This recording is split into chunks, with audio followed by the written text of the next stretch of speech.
All right, good evening, everybody. How y'all doing tonight? Thanks for being here.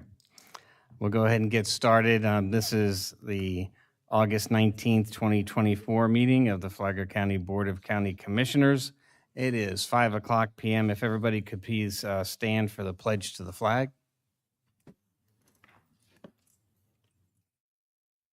Pledge allegiance to the flag of the United States of America and to the republic for which it stands, one nation, under God, indivisible, with liberty and justice for all.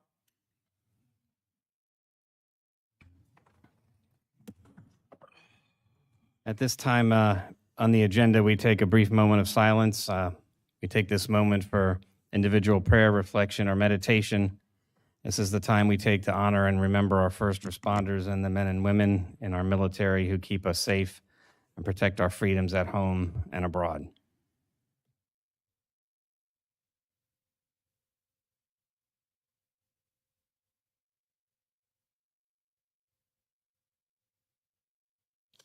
All right, thank you very much. I don't see any additions or deletions or modifications. Ms. Petito, anything on your end? Okay, nothing. I have a few announcements. Registration for the Fall 2024 Citizens Academy is now open.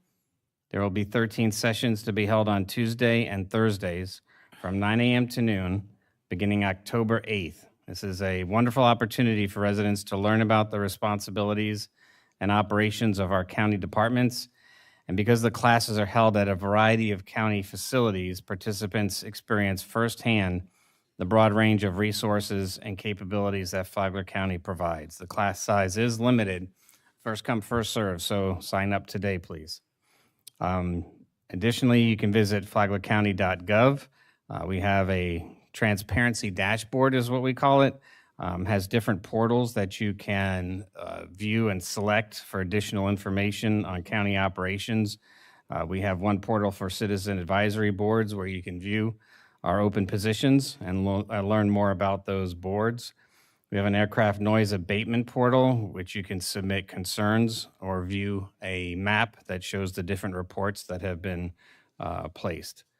We have a capital projects portal to see project status, funding, and schedules. You can go and zoom into the beach and get an update on where the beach nourishment projects are, for example.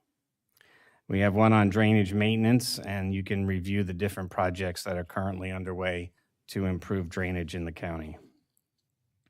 Upcoming commission meetings, workshops, and special meetings. I have a regular meeting on Tuesday, September 3rd at 9 a.m. We have our first public hearing Wednesday, September 4th, 5:01 p.m., and a workshop Wednesday, September 4th at 6 p.m., and then our second meeting in September is Monday, the 16th at 5 p.m.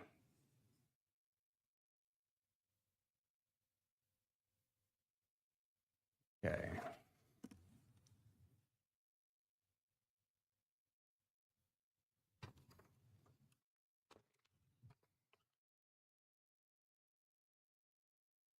We don't have any special recognitions or proclamations, but we do have a presentation, and this is from the Fire Rescue Department presentation. So we have Chief Tucker, Fire Rescue Chief, and Mr. Percy Sales, our Fire Rescue Deputy Chief. Good evening, Chief. Good evening, Mr. Chairman and members of the Commission. Obviously, for the record, my name is Mike Tucker, Fire Chief of Flagler County Fire Rescue, and it is my offer. Just fell out of my head there. So it's a great opportunity to come to you tonight and to give you an operational update on Flagler County Fire Rescue. Obviously, we have a lot going on, and there's a lot of information that I'm going to give to you. So I'm going to hit a lot of it, but near the end, there's some very key information that I want to make sure that we take the time to discuss and to present. Make sure my clicker works. So, again, Flagler County Fire Rescue is pretty neat in the fact that we cooperate pretty significantly with our municipal partners, Flagler Beach and Palm Coast Fire Departments, to provide services, across the county. So obviously there are a total, collectively, 14 fire stations within the county. That includes Flagler Beach, Flagler County Fire Rescue, and the city of Palm Coast. And then we operate 9 rescues, which in our world, rescues are ambulances. And we've run 4 of those out of county fire stations. We run 4 of those out of the city of Palm Coast and 1 out of Flagler Beach. And just to give you an overview of some of the services that we provide, community risk reduction was historically known as community paramedicine and fire prevention, but we've grouped those under community risk reduction. And the idea behind operating a community risk reduction division is to identify the risk in advance and to try to initiate preventative measures so that we don't have to respond to as many incidents. It's cheaper to prevent the emergency than it is to respond to the emergency. But under our community risk reduction division, we have the community paramedicine, we have fire prevention, we have public education and outreach. We do plans review, annual fire inspections, short-term vacation rentals, and fire and cause, and origin. So just to give you an idea of what goes on right now within the community risk reduction division, in fiscal year 2023, we contacted 307 patients, in total. And these are individuals that are referred to us by the hospital. Some of them are referred to us by our own crews that begin to see these patients out in the field, and then refer them over to our community paramedics who will follow up with them and begin to plug in and try to identify issues that we can help with. Some of those are making doctor's appointments, making sure prescriptions are filled, making sure patients are taking their medications, as intended. Unfortunately, when people walk out of a doctor's office, sometimes they're pretty confused about the volume of medications and the things that they were told to do. So we sort of plug in and just help them navigate that. And sometimes it's helping them find social services as well. Buprenorphine administration actually started about 2 years ago when we began the core program in conjunction with Flagler Cares and the Florida Department of Health. And this is in response to the opioid epidemic. Just to give you an idea, in fiscal year 2023, we administered buprenorphine 12 times. That's not that much. This last year, we've actually administered it 205 times. That's not 205 patients. That can be the same patient who gets it up to 7 days, because this is intended as an intermediate step until we get them into a long-term care, program. So we're sort of that bridge, from no assistance to some assistance. We had in 2003, we actually had 682 individuals that we presented to in different forms. And then in 2024, fiscal year to date, we've actually had 3,075 individuals that we've presented to. And these are, reading to children. These are, learn not to burn, stop, drop, and roll. These are just various community outreach functions where we try to just to get out there and, again, present more of a preventative, measure to the community. And then in Narcan, which is our Leave Behind program, in fiscal year 2023, we gave out 120 doses of that. And this year to date, we've actually given out 121 doses. And then the fire prevention, the number of inspections that we did in 2023 was 106. And then we did 82 inspections. And it's important to remember that when we do an inspection, a lot of times there's a follow-up that we have to do. So it's not just one inspection, at a time. And sometimes these re-inspections take several visits, can take several months, because they've got to bring resolution, whether it's an update to a sprinkler system, or some kind of inspection that needs to be done. But in 2023, we inspected 1.9 million square feet of non-residential space. And this year to date, we've actually inspected 2.4 million square feet of retail space or non-residential space. Within the operations division, and that you can generally think of the operations division as the fire trucks and ambulances that are moving up and down the road and responding to the emergencies. Within the EMS, we actually provide the advanced life support paramedic services. We do the transport services for the entire county. Palm Coast has first response ALS paramedics on their fire trucks, as well. And then we are statutorily required to provide those services under Statute 125. And then we also do training. We do fire suppression. We do flight operations, which consist of our wildfire suppression. It consists of our air medical transport, our law enforcement support, and ocean search and rescue.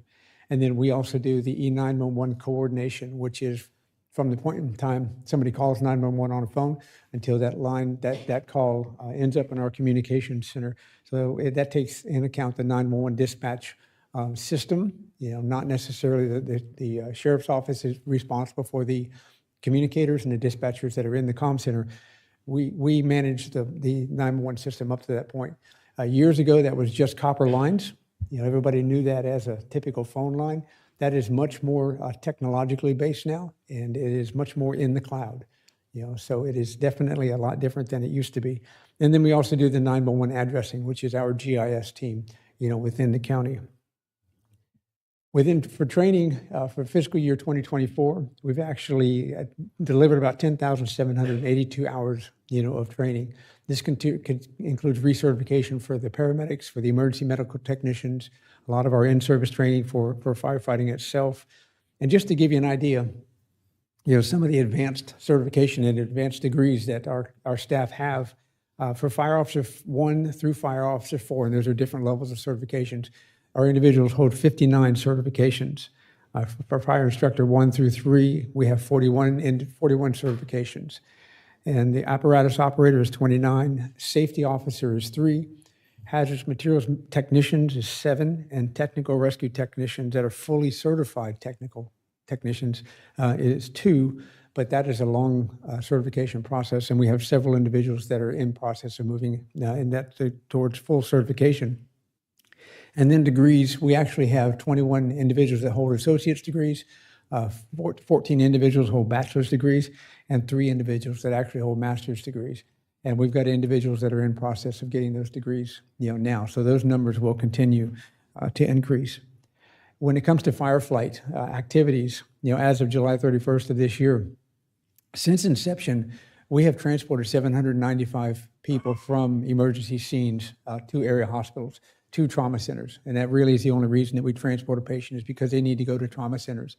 Some of them go to Halifax, some go to Orlando Regional Medical Center, some go to Wolfson, in Jacksonville. So depending upon the needs of the patient, we can move them rapidly to that scene. And then just to give you an idea, the revenue that we've been generated from firefight so far is $3.7 million.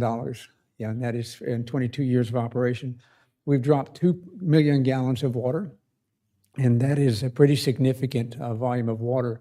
And what's nice about that for us operationally is it actually keeps firefighters out of the woods, which means it's safer for them. We can actually deliver water faster using firefight than we can using hoses and tender trucks and things like that. And if we keep them out of the woods, then that keeps fire trucks in service to respond to other emergencies and ambulances in service to respond to other emergencies. And then in addition to that, we've actually flown 851 missions for fire suppression. Then we've assisted Flagler County Sheriff's Office in 764 different events in 22 years. Just to give you an idea of last year to this year, for air ambulance, we actually flew 26 missions last year and 27 missions this year, and that number stays relatively consistent from year to year. And at the bottom of the screen, you'll see that last year we flew 256 missions. This year, if the numbers continue to track, we will actually fly 223 missions, this year.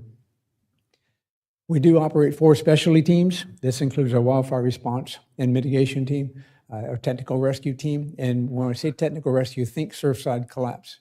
When that happened in Miami, the state of Florida deployed all 8 of its urban search and rescue teams into Miami.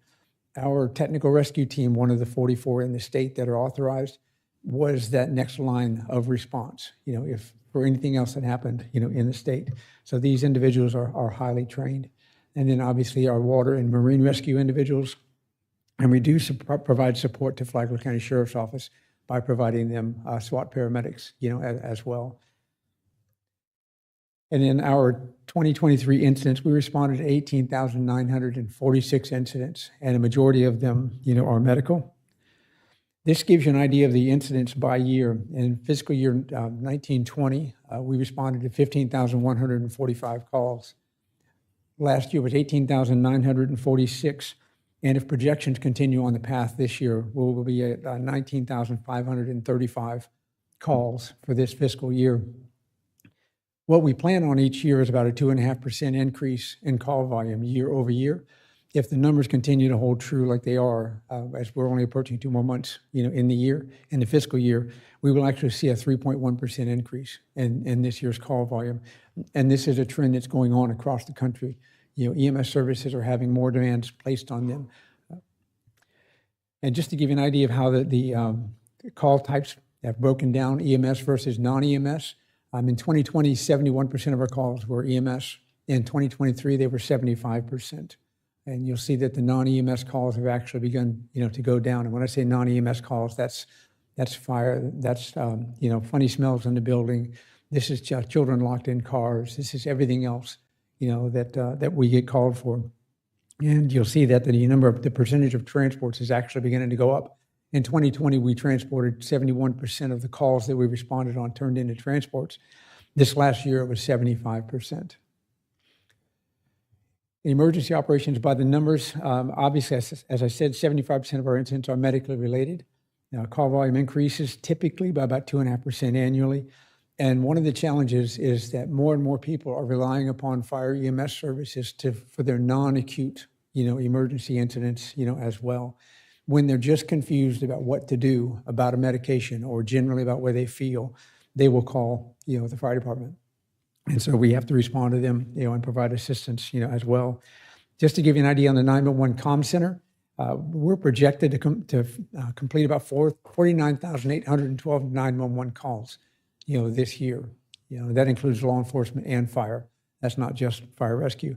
And then 911 addressing, we're projected to have assigned 3,132 911 addresses to properties within Flagler County this year, and we do the E911 addressing for the entire county. Some of the trending issues that are going on within fire services, and these are not just within Flagler County Fire Rescue. Some of these issues are trending across the nation. Our fleet, obviously, with fire engine construction and delivery lead times right now are pushing 36 months. That's from the date of order. It's 3 years before you can take delivery of one. In ambulance construction, the lead time is about 24 months. Just to give you an idea, from my arrival in July of 2021, we took delivery, ordered a rescue in December of 2021, and we took delivery of that in 2023. We ordered 3 stock units in 22, and when I say stock units, these are units they're sort of kind of close to what we've had designed. But because of delivery times, we've actually had to take delivery of whatever we can get. We can't continue to wait 2 to 3 years to take delivery, of an ambulance. And it is challenging because that causes one ambulance not to be exactly like the next. And in our system of operation, we try to be, as consistent as possible. And then we've ordered another rescue in 2022 that will be delivered in 2024.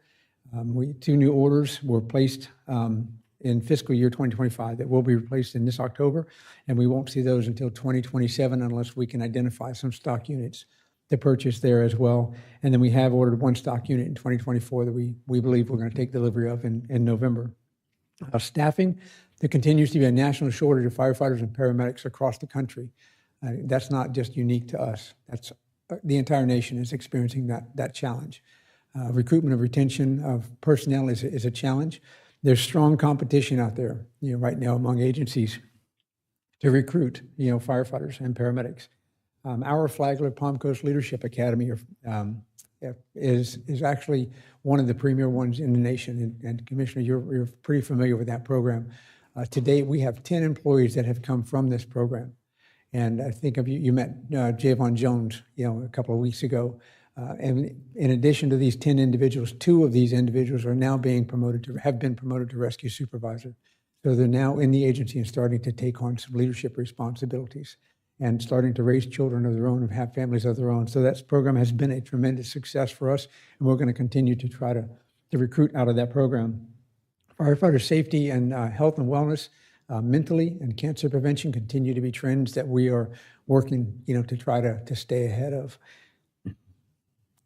In May of 2022, myself and Deputy Chief Sales presented to the Commission, an operational assessment of the organization. And I just want to walk you through that operational assessment and give you an update on things that we've been able to accomplish since that point in time. Obviously stations 51 and station 62 are well underway of being designed. We've identified locations, we've identified an architect, we've got an architectural design that has been done. So they're well under the way. As we continue to move forward into the future, we're working on a fire station location analysis, that will be presented to the board.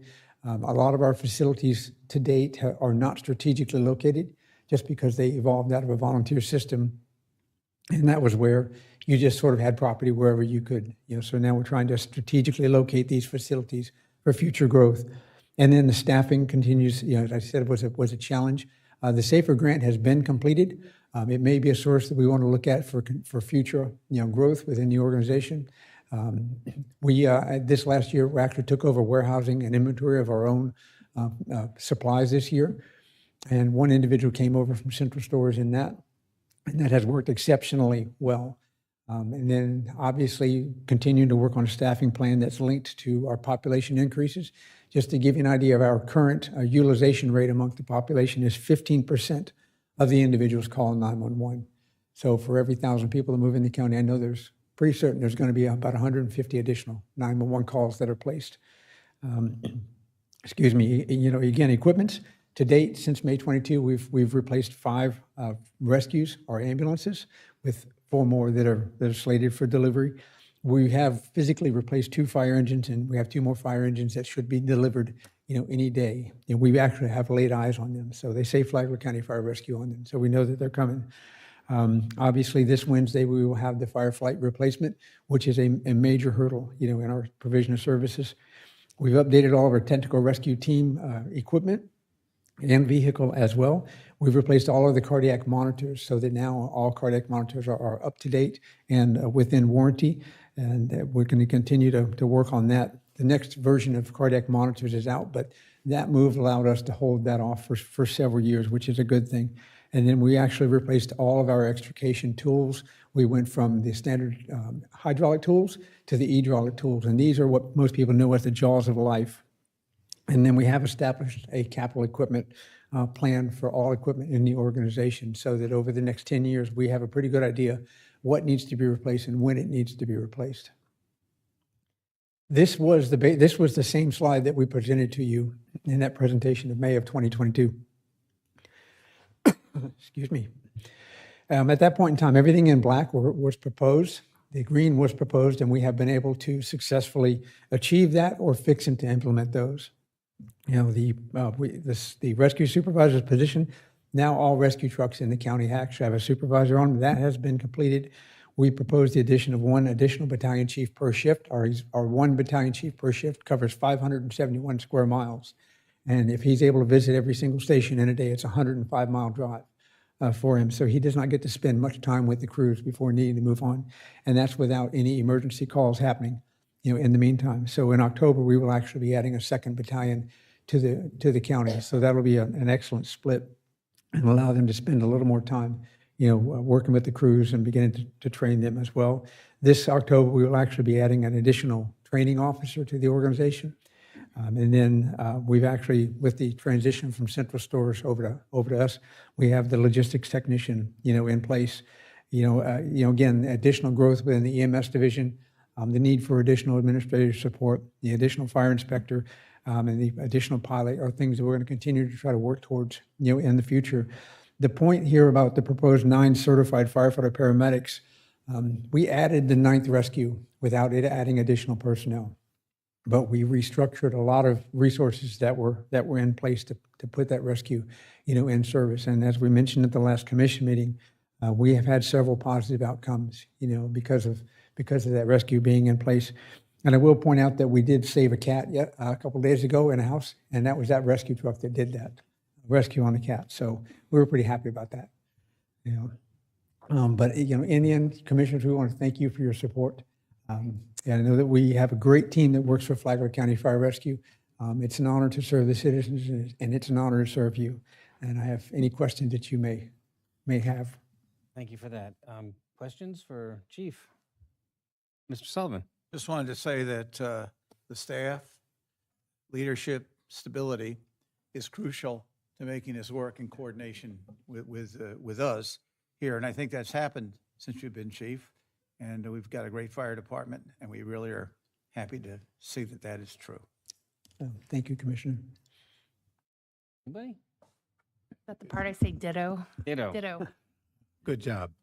I will say it's been a pleasure having an opportunity to sit and chat with you and Mr. Sales, because one of my questions, which you answered, was about the biggest challenges moving forward. And And I know we've had long conversations, so hopefully we can make progress on retention and the mental health aspect. So we'll continue working on that.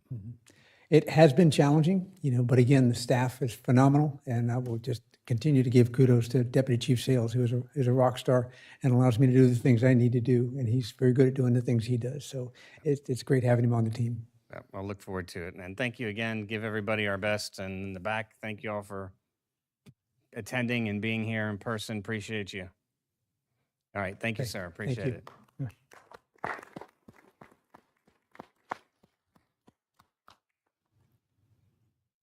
All right, at this time, we'll go to community outreach. This is a 30-minute time period that's been allocated for public comment on any consent agenda item or topic that's not on the agenda. Each speaker will be allowed up to 3 minutes to address the commission. Speakers should approach the podium, identify themselves, and direct comments to the chair, and we will open it up. Good afternoon. Good evening. afternoon. My name's Cameron Orr. I'm a resident of Palm Coast and a proud graduate of the Flagler County Citizens Academy. Awesome, great. It's a Thank you. great program. I also went to the City's Academy and the Sheriff's Academy, all great programs. I spoke to you a little bit last month about the need for an additional shelter in the county. Since that time, I've worked some off the University of Florida Veterinary Medicine website, who collects data for all 156 animal shelters within the state of Florida. Currently, there are 63 of those 156 that are municipal shelters. 38 of those 63 are run by the county itself or the county sheriff's organization. The remaining 25 are run by cities within the county or the city police departments within those counties. Coral Gables for Broward County, for example. The municipal shelters range in counties as large as 2 million, Broward being the largest, to Calhoun County, which has one, and they have 14K population as of 2023. In general, the animal control officers in those 67 counties report to and are managed by the county itself or by the county law enforcement organizations. Recently, our one shelter celebrated its 40th anniversary. 40 years ago, the population of Flagler County, according to the census, was 14,000 people. We only have that one shelter again today. So by their own admission, in an article this week in the Palm Coast Observer, they are extremely overcrowded at present.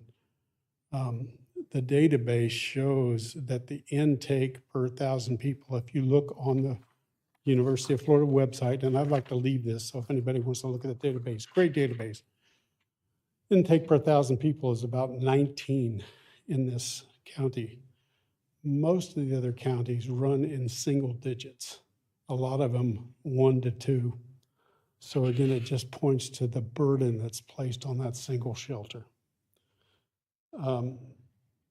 As a result, currently, a lot of those animals are doubled up in kennels. We have a capacity of about half of the amount is what's in there right now. Or they're placed in what I would call residential crates, like you would have in your house if you're going to go out to dinner and leave your dog in the crate while you're gone. That's great for a couple hours, but it's not suitable environment for 20 to 22 hours a day for an animal. Currently, as I'm pretty sure you're aware, the county manages the county dog officers via contract to that shelter. Again, that's a pretty unusual situation.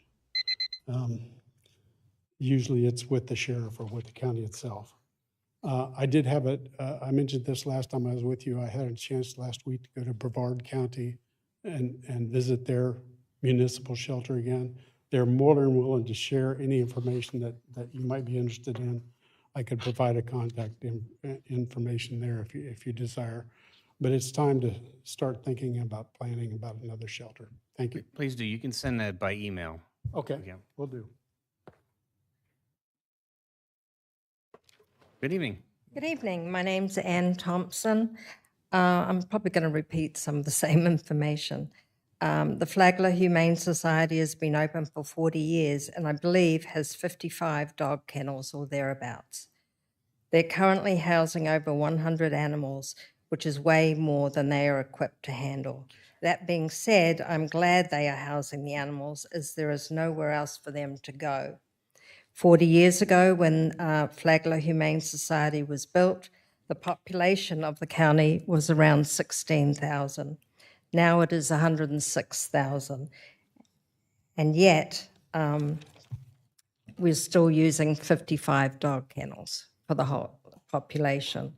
This is not nearly enough. It's time to increase this number and build another shelter for Flagler County. Thank you. Thank you. Hi, thank you for having us and hearing us. My name is Sue Rowe. I am a former volunteer at Flagler Humane Society. Like the emergency and firefighter team, this county needs a plan.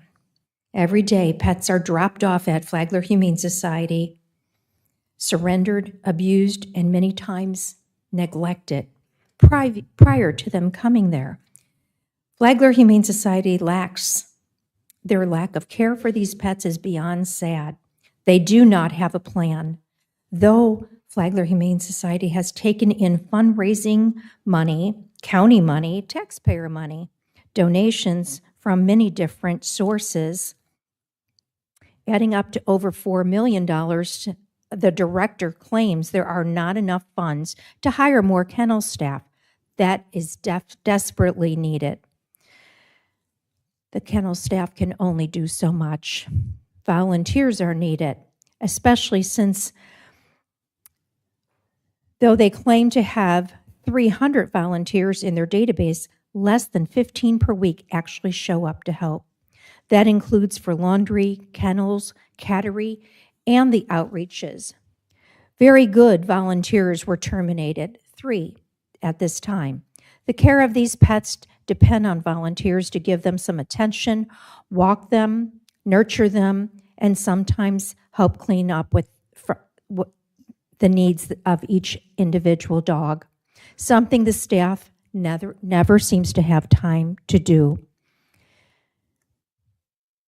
They do the best they can in kennels. Since Flagler Humane Society has proven it in their overcrowding of pets, lack of hiring enough staff to care for them, and few volunteers, it's time for the county to build another shelter to accommodate these amazing pets that desperately need and deserve much better care.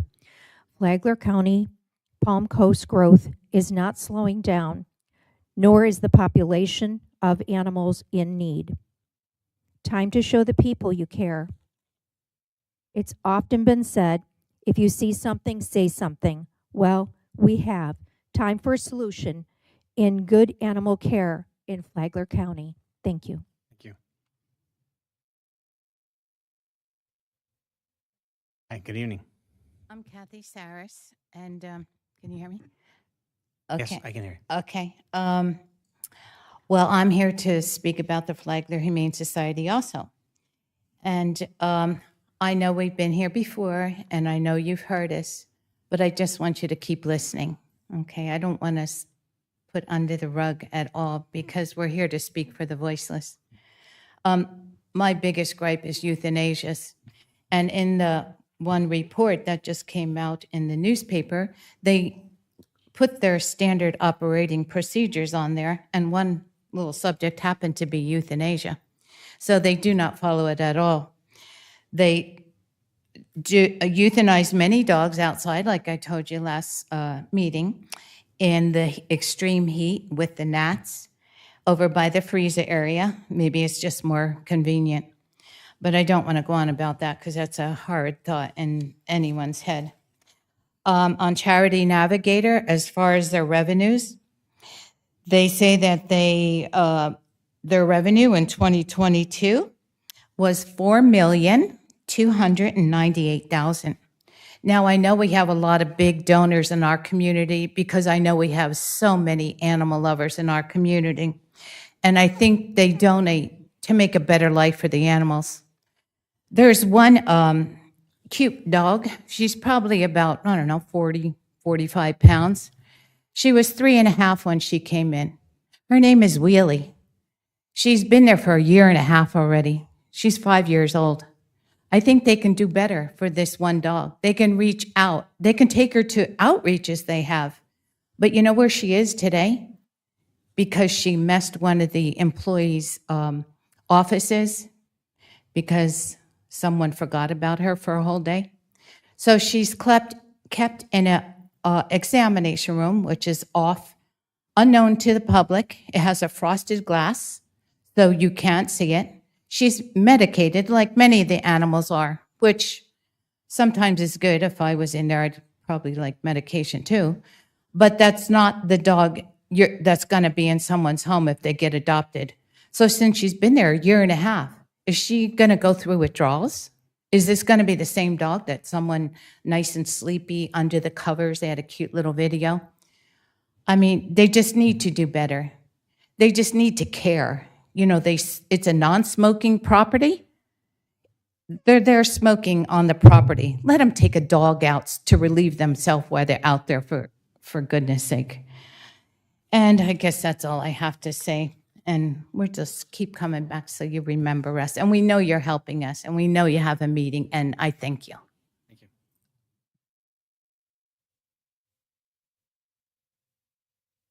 Good evening. Good evening. My name is Colleen Leister. Thank you so much for your time today, Commissioners. Again, my name is Colleen Leister, and I'm here on behalf of the management for Flagler Humane Society. I have seen former volunteers speak to you all recently about their concerns for the animals in our care at the shelter. I can appreciate constructive criticism, but many of the statements you have heard today and in the past are not based on facts. I do agree there's always a way that we can do better. We just have different ideas on how that can be achieved. We are all doing the best that we can, balancing the needs of these animals, using resources wisely, and also protecting the welfare of the community. I know that you can all understand what a tightrope act that can be, and that not everyone will be happy with the decisions. I won't spend any more of your time discussing individual cases or people. We do report our rates of intakes and euthanasias, which make up only 7% of our outcomes, along with many more of the happy endings of adoptions and reuniting lost pets with their owners on several national databases and on our own website.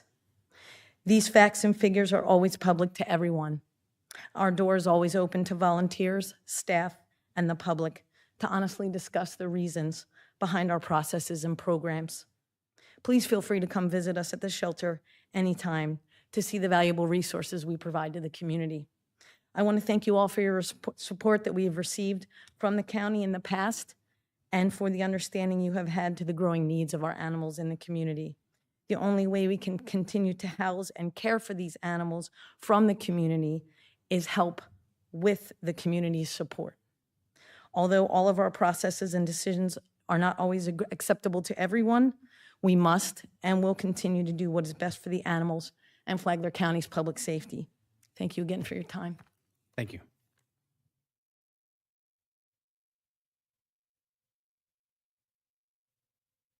Hello. Good I'm evening. going to move it up. My name is Karen Osowski, and I am a volunteer at the Humane Society. I've been there for about 2.5 years.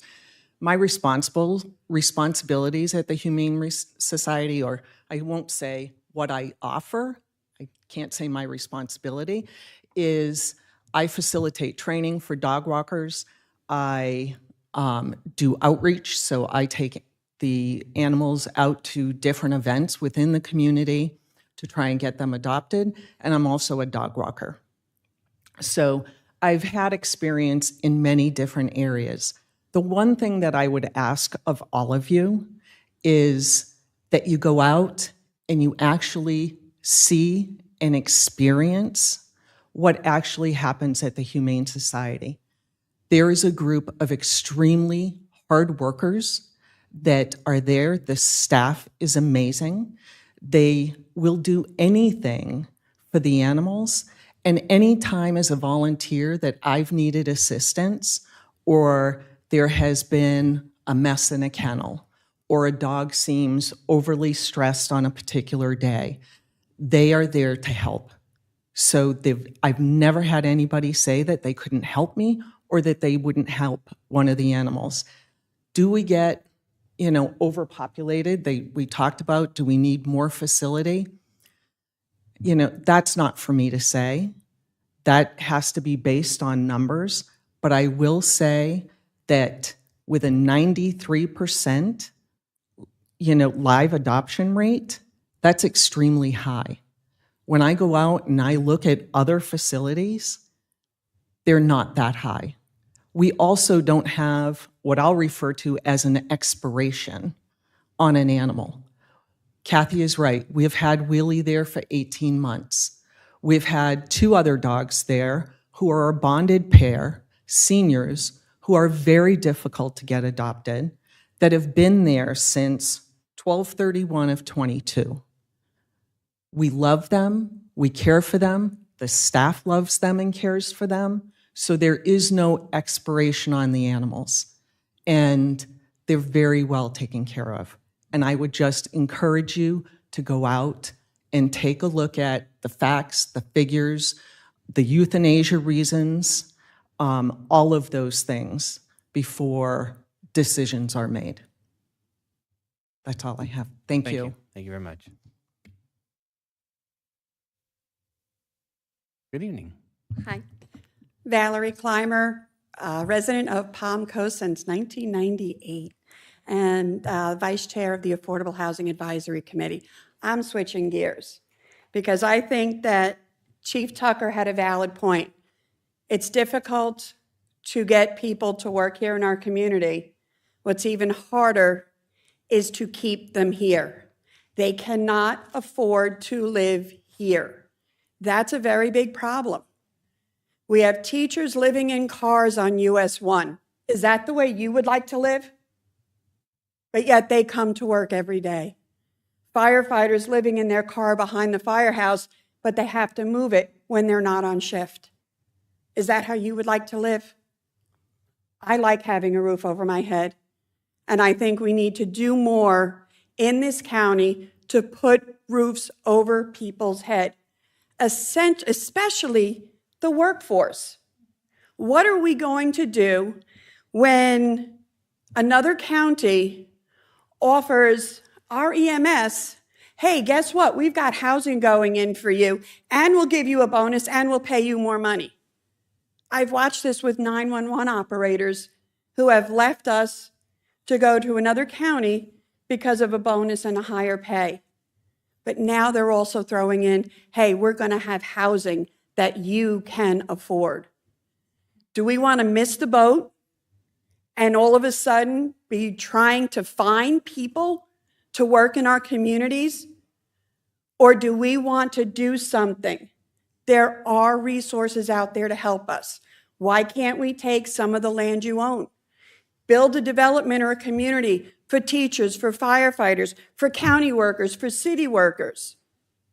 When I'm talking with a gentleman who works for the city of Palm Coast and a wife who works for the school district, and combined they can't afford a home here, we have a problem. We need to do something about this problem. Maybe we need to take some community land. What about the Belter swimming racket that was just shut down? Take some of that land, make it housing for teachers, firefighters, something. We need to keep our workers here, or we're going to be a county in big distress when we don't have the firefighters coming to our home and we don't have the teachers to teach our children. Thank you. Thank you. Next public speaker.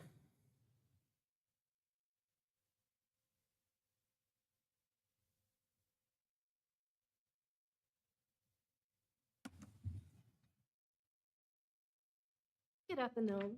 Good evening. My name is Carolyn Thompson, and I am the unit director of the Round Fire Boys and Girls Club. And I just want to come here and say thank you for your support and for all that you do for us.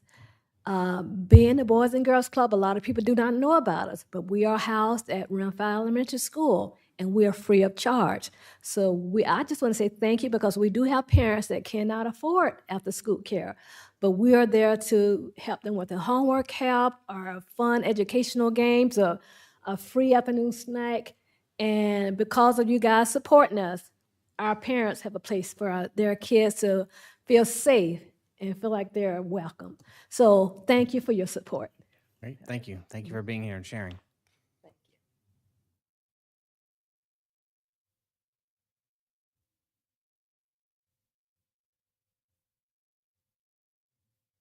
Good evening.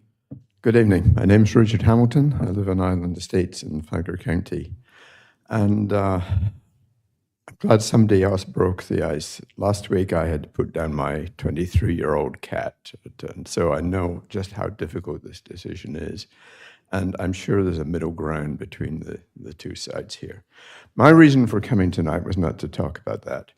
I wanted to express thanks to one of your staff, actually one of your ex-staff, Michael Legassi, for his contribution to the park and land preservation in the county. I've trudged through woods and swamps with him in search of pieces of history. I know firsthand his work for the Land Acquisition Committee, the Bings Malacompra Master Plan, and countless efforts to preserve and enhance our land and water trail systems. So I know he was a dedicated, knowledgeable employee, and I congratulate him on his move to greener pastures in St. Johns County. I hope that Ms. Petito will be able to find a worthy replacement in very short order, considering the importance of his efforts, or his past efforts, to our future comprehensive plan. I also wanted to actually compliment Ms. Petito herself. A week ago, I sat in on a presentation she gave to the Dunes Community Development District. It was thorough, concise, and very informative. And I shared it with some of my neighbors with the caveat that it is still a work in progress. It's still very fluid. It's changing week by week, day by day. But I think I know she intends to keep it up to date and to continue sharing with neighbors. And that's just the sort of public outreach effort that you discussed a month ago. And it's needed to help us residents make informed judgments on the various options and paths forward as you're considering them. I am interested in the consent agenda item that's coming up. I don't know if you want to pull it for a discussion. It's the item on potential acquisition of land south of Vaughan Park. It's item 7P.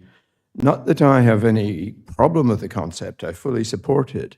And I support continued efforts to improve all the facilities at our beachfront parks and trailheads along the A1A. It's just maybe it would help to us understand the context and where it's going. And finally, I'm very interested in the tree ordinance. You've got a discussion coming up on that. I don't know if I got the stamina to stay with you. I might watch it on YouTube. But anyway, thanks for all you do. Thank you. Thank you. Appreciate that.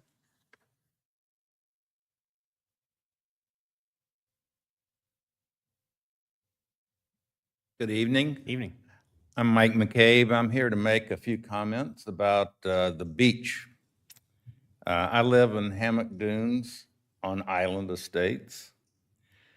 Island Estates is in the middle of the Intracoastal. We're bounded by the East Coast Canal and the bigger Intercoastal Waterway.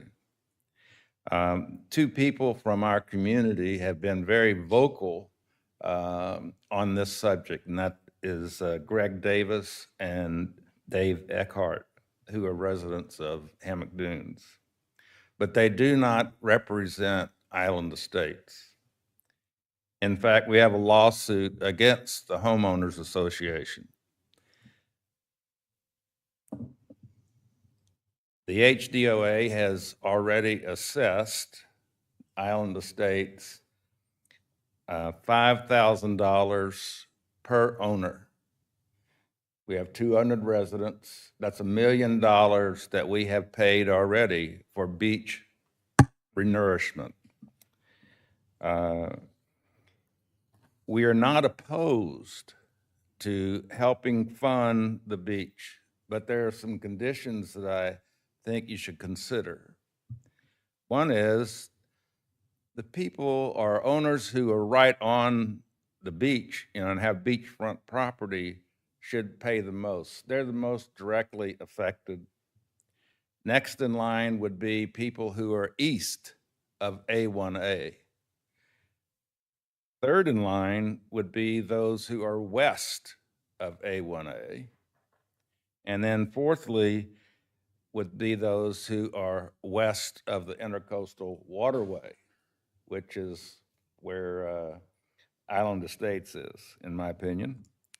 I have one more comment to make, and that is flooding is a major issue that we have to contend with on the island because we have 5 miles of shoreline on the intercoastal waterway.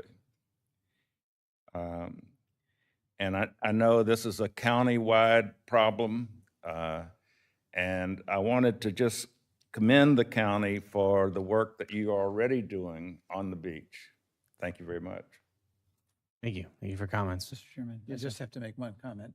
I live on the intercoastal waterway, and I am west of the intercoastal waterway. Island Estates is east of the intercoastal waterway. I live No, right it's in the across from middle. you. If you take the Florida East Coast Canal, That's not what which you was said, the the intercoastal waterway. original, it was the All right. original waterway, then we would be as I said. Thank you, sir. Appreciate that. Are there any other public comments?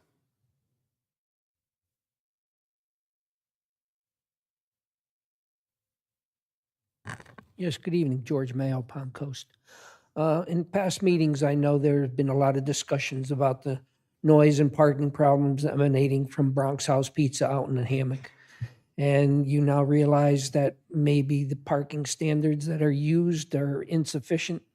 I remember several years ago when Captain's Pizza was the talk of, do they replace it? Do we fix it?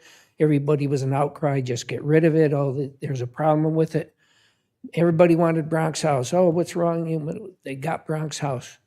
I never heard of anybody complaining about noise and Oktoberfest and everything coming from Captain's Pizza, or barbecue, excuse me, Captain's Barbecue out there. And everybody was against it and don't do it. And happy for Bronx House Pizza until they have Oktoberfest and until they have live music going all hours and parking problems out there with people who live out there. As Mr. Hanson had said, that they've talked to the owner and he's abated, he stopped this and that, but they always say it's easier to ask for forgiveness than for permission. And it seems that's what happened. So going forward, as the force main, the services is going in up there, you're gonna have more restaurants up there. Please reconsider how many parking spaces and more regulations that you have for places out there, so you don't have people coming in here talking about people throwing bottles on their front yard, parking in their front yard, et cetera, et cetera. A1A is supposed to be a scenic highway, but if it gets too bad and that continues, that type of businesses and everything, it won't be a very scenic highway through that stretch. Thank you much. Thank you. Any other public comments? All right, seeing none, we will close public outreach and come back to board comments on consent items. Is there anything anybody wanted to highlight on consent?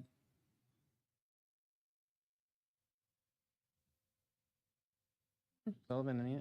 Well, there was one comment about one of the items. Yeah, I couldn't find I'm that. just asking Other if than there's- that, no. Okay, No.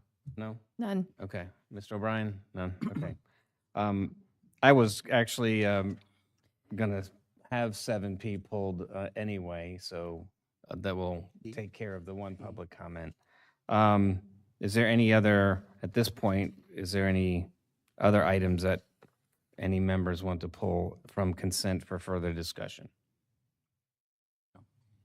All right, so I'll take a motion on consent minus 7P, and we'll have a separate discussion on that. Mr. Chairman, I move we approve the consent agenda with the exception of item 7P.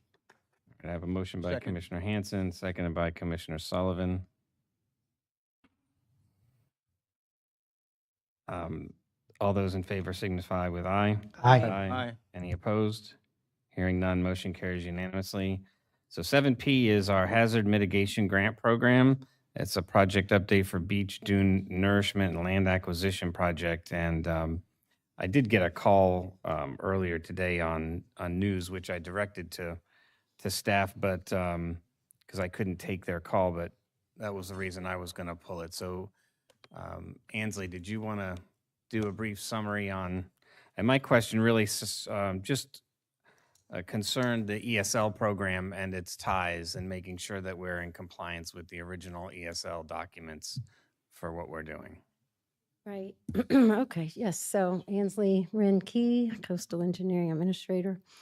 This was a grant that Mike Legassi originally applied for through the FEMA Hazard Mitigation Grant Program.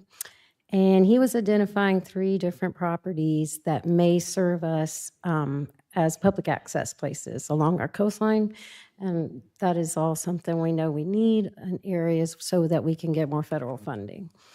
After much discussions with FDEM, when it was under review, they told Mike Legassi that they were not they were not funding strictly acquisition of properties, that he needed to revise the grant to include a nature-based solution that's, for mitigation. So Mike and I had a discussion, and we reworked the grant to include different properties. These properties are going to be more in the Painters Hill and Beverly Beach area, because this area would have qualified as part of the Army Corps of Engineers feasibility study because of the erosion that they have. The erosion rates are high, but there's no public access. So if we were going to look at the coast and determine where the best place to get public access would be, it would be this area. So we had that discussion with FDEM, and they said, go ahead and apply for the grant. You can add in a beach nourishment and dune restoration project for that area. And also, we listed out several different properties that had vacant lands that we thought could serve as public access areas if this were to be funded. So right now, we are just in the process of submitting this and working with FDM in the review process. If this does get funded and it's successful, then we would go to the next step. And of course, no lands would be acquired until we come to an agreement, right, with property owners. Yes, so most of the funding, or most of the $45 million, I know that's a big price tag, is in the beach nourishment part of the grant, which was $35 million. We thought if FDM and FEMA were okay with us submitting a grant to do this section of the coast under the hazard mitigation program, then we would move forward with that. And then now the public lands would be acquired through the ESL program. And so they are on the list for that. But the ESL, it'll still go through the Environmentally Sensitive Lands Committee and through that process as well. Through review. that process. Okay. Yeah. All right. That's correct. Questions for? I had a question, just clarify something. So the property values there under the criteria that the Corps has would exceed the levels for qualification for renourishment programs, but we Right. didn't have the public access side of the equation, correct? That's correct. Got it. Okay. Right. So the more public access areas we can get through that area, the more federal funding we'll Right. get. Yeah. All right. Anybody else? Okay. Okay, Thank you very much. Appreciate it. Sure. All right. So we have 7P. Would anybody like to make a motion on the hazard mitigation grant program? Mr. Chairman, I move we approve item 7P. Second. I have a motion by Commissioner Hanson, seconded by Commissioner O'Brien. We'll open it up for public comment. Does anybody wish to comment on this item? All right, seeing none, we'll bring it back to the board. Motion by Commissioner Hanson, seconded by Commissioner O'Brien. All those in favor signify with aye. Aye. Aye. Any opposed? Hearing none, motion carries unanimously. We will move to general business. Item 8A is Parks and Recreation Advisory Board appointments.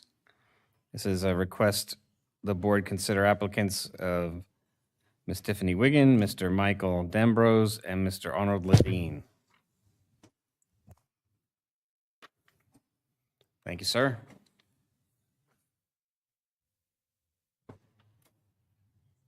Oh, it's right here.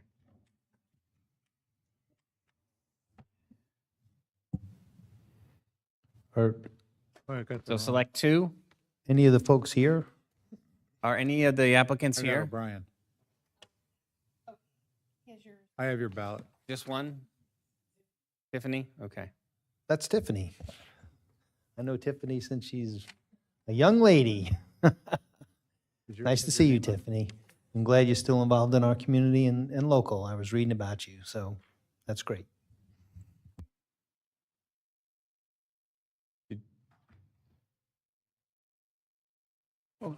Did anybody want to hear? Did we normally hear from the applicants or at least give them an opportunity? Oh. We have their resumes. Greg, I've got. Who's got mine? I have Andy Dancer's. Oh, I have Dave's. Okay. I'll just mark the name on top. Yeah, can we Just change? 'Cause I change already the name voted. on top. Yeah. Jorge, come on.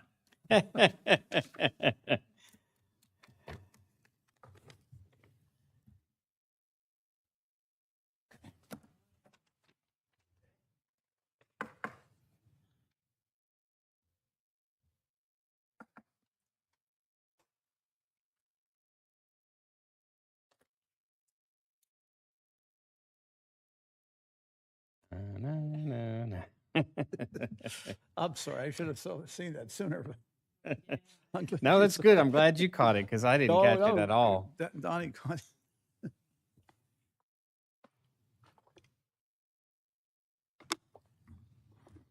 As long as all the names are the same. Makes for great TV. I don't know, great.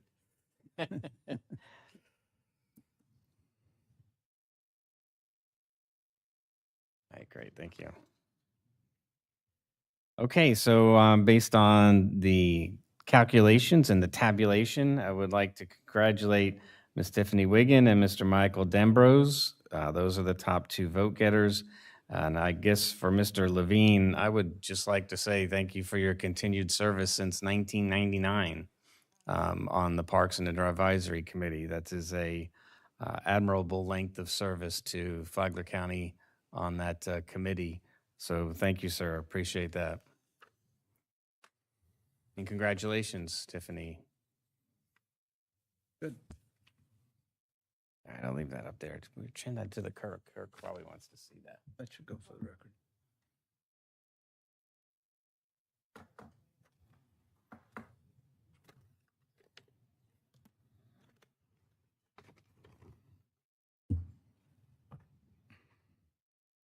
Okay, so 8B is the next item. It's quasi judicial. It's a request for approval of a final plat for Wexford Cove, parcel number 341231-0650-000D00010.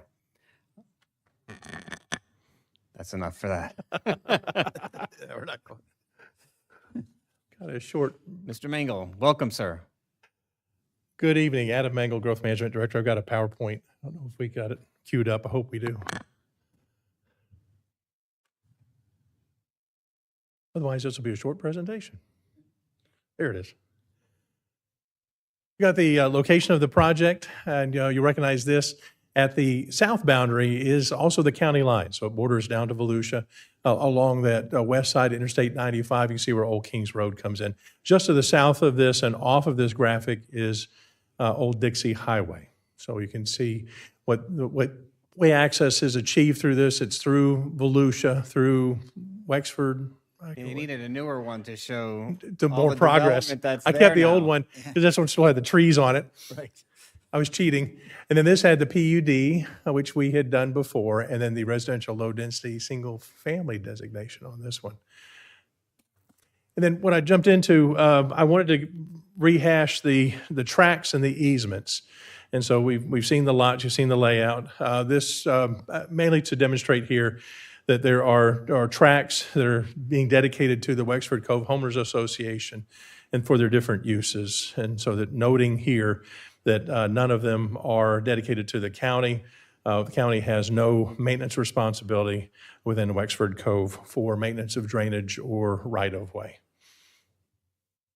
I agree with our chairman. We need an aerial view of that area.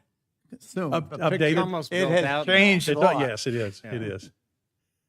And then here's a listing of the easements, and put those together, and just have, again, what this demonstrates is without recourse to Flagler County is how we typically will refer to this, and how it does actually have a plat note that reflects that. But just there's the different easements that are involved with the platting process and utility purposes. Tree preservation was something that was unique in this one, that there actually is an area that's set aside for open space tree preservation. Along with that, again, some specific drainage easements, remembering also that this has a large drainage canal that's to the north along the north boundary. So you do have that concern that's there. Those easements remain in place for that maintenance activity, the drainage that's still happening there, that maintenance that we have the ability to maintain that are still in place with this plat. Here's those 7 pages. This is the cover page. Then the overall sheet, I'll go through the remaining ones quicker, but this shows then the access to the south along that north boundary at the diagonal, the canal where it borders, and then the various tracks that are present on the property. This is at the south end, then we make our move up, then off to the east, off to the west, and then one more at the very north end where it borders the former Eagle Lakes lands. So what we have are 3 options for you. One would be that you find that this final plat is consistent with the previously approved PUD site development plan, the comprehensive plan, the land development code, and the preliminary plat, and accept the 3 bonds. We have the performance bond for the remaining infrastructure, performance bond for sidewalks, and a maintenance bond that are part of this submittal. And then alternatively, you could deny the application or continue it to a time and date certain. If you have reasons for the denial, please place them on the record. And then for continuance, give us some guidance, what you want us to come back with. We do have myself and representative of the project present in the chambers tonight for any questions. Thank you very much for your attention. Thank you very much. Chairman Dance. Yes. I don't believe we called for ex parte communications. Okay. This is quasi judicial. Very good, sir. Thank you for doing that. I'll start with Mr. Hanson, quasi judicial ex parte communications. I have none. Ms. Pennington? None. Mr. Sullivan? Mr. O'Brien? None. And I have none. Thank you. Appreciate that. Were there any additional questions? Did we want to hear from the applicant? Did they have anything for us? Not? Okay. I have the same question. I just don't remember the answer. I asked that curb and gutter. Okay, thanks. I just had one comment, Go but it's ahead. just a general comment on the Old Dixie, Old Kings Road intersection that I've talked about many years. Essentially, it's not in our county. It's in Volusia. The firehouse that we jointly control down there on Old Dixie will have to cover this area, I guess. And my point is that in addition to all the housing units that we've authorized along Old Kings, this is Volusia County part of it. It's also authorized, and I just think that you're on the TPO, I guess, or for Volusia Flagler, maybe TPO they're going to call it now. I just think we need to keep pushing to have somebody do a study on that and come up with a solution to improve that intersection. I don't know what else to say except that I'm going to support this issue. It's continual, at least the discussions are, so.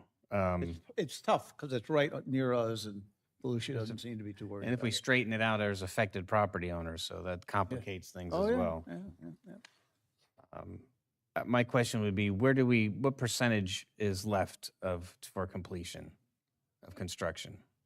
What's that ratio look like for bonding? I don't know if there's actually a percentage as much as Just those. I could go back to guesstimate on it, because remember your maintenance bond is 10% of your overall construction cost. And so then we were at, let's see, Your performance bond's 125%, so we're, what are we, 1.09 million on that, so we're, about 15% maybe?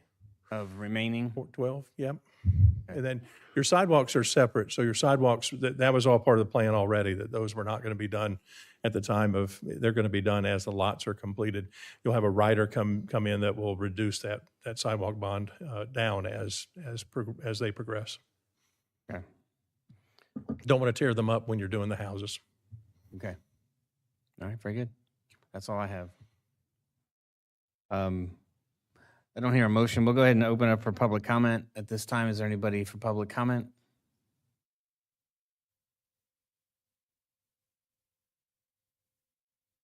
Valerie Clymer, Vice Chair, Affordable Housing Advisory Committee. Adam, thank you. I know how hard you work for everything. When it comes to these new developments that are coming in, is anybody discussing with these developers the Live Local Act and maybe just making 10% of those units affordable? We're not talking a whole development. We're talking 10% affordable. Is this something that maybe we could consider or ask the developer to please consider so we can keep our workforce here? Thank you. Thank you. Any other public comment? All right, seeing none, we'll bring it back. Looking for a motion. Mr. Chairman, I move that we approve the final plat for Wexford Cove. Second. A motion by Commissioner Hanson, second by Commissioner Sullivan. We've had public comment. All those in favor signify with aye. Aye. Aye. Any opposed? Hearing none, motion carries unanimously. Thank you. And I guess the final note of this one is for the public and for the news. This is not a new approval of a new development. This is the final plat. So significant portions already constructed. They're just bonding the remainder. Thank you. Yep, very much. Okay, we'll move on to our public hearings. 9A is also quasi-judicial. It's a request for approval of a PUD site development plan for Primrose and Hunter's Ridge. I'll ask for any ex parte communications. Commissioner Hanson? None. Commissioner Pennington? None. Commissioner Sullivan? None. Commissioner O'Brien? None. And I do not have any as well. Mr. Mengel? This one also I have a PowerPoint on as well.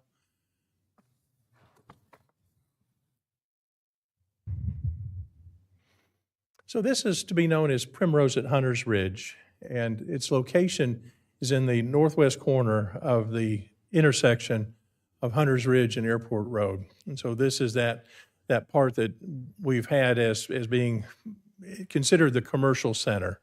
So Primrose is set aside for commercial purposes, non-residential. It's been that way all along on Map H on the Master Development Plan map. And so it's now reaching a point where it needs to go forward for its site plan approval.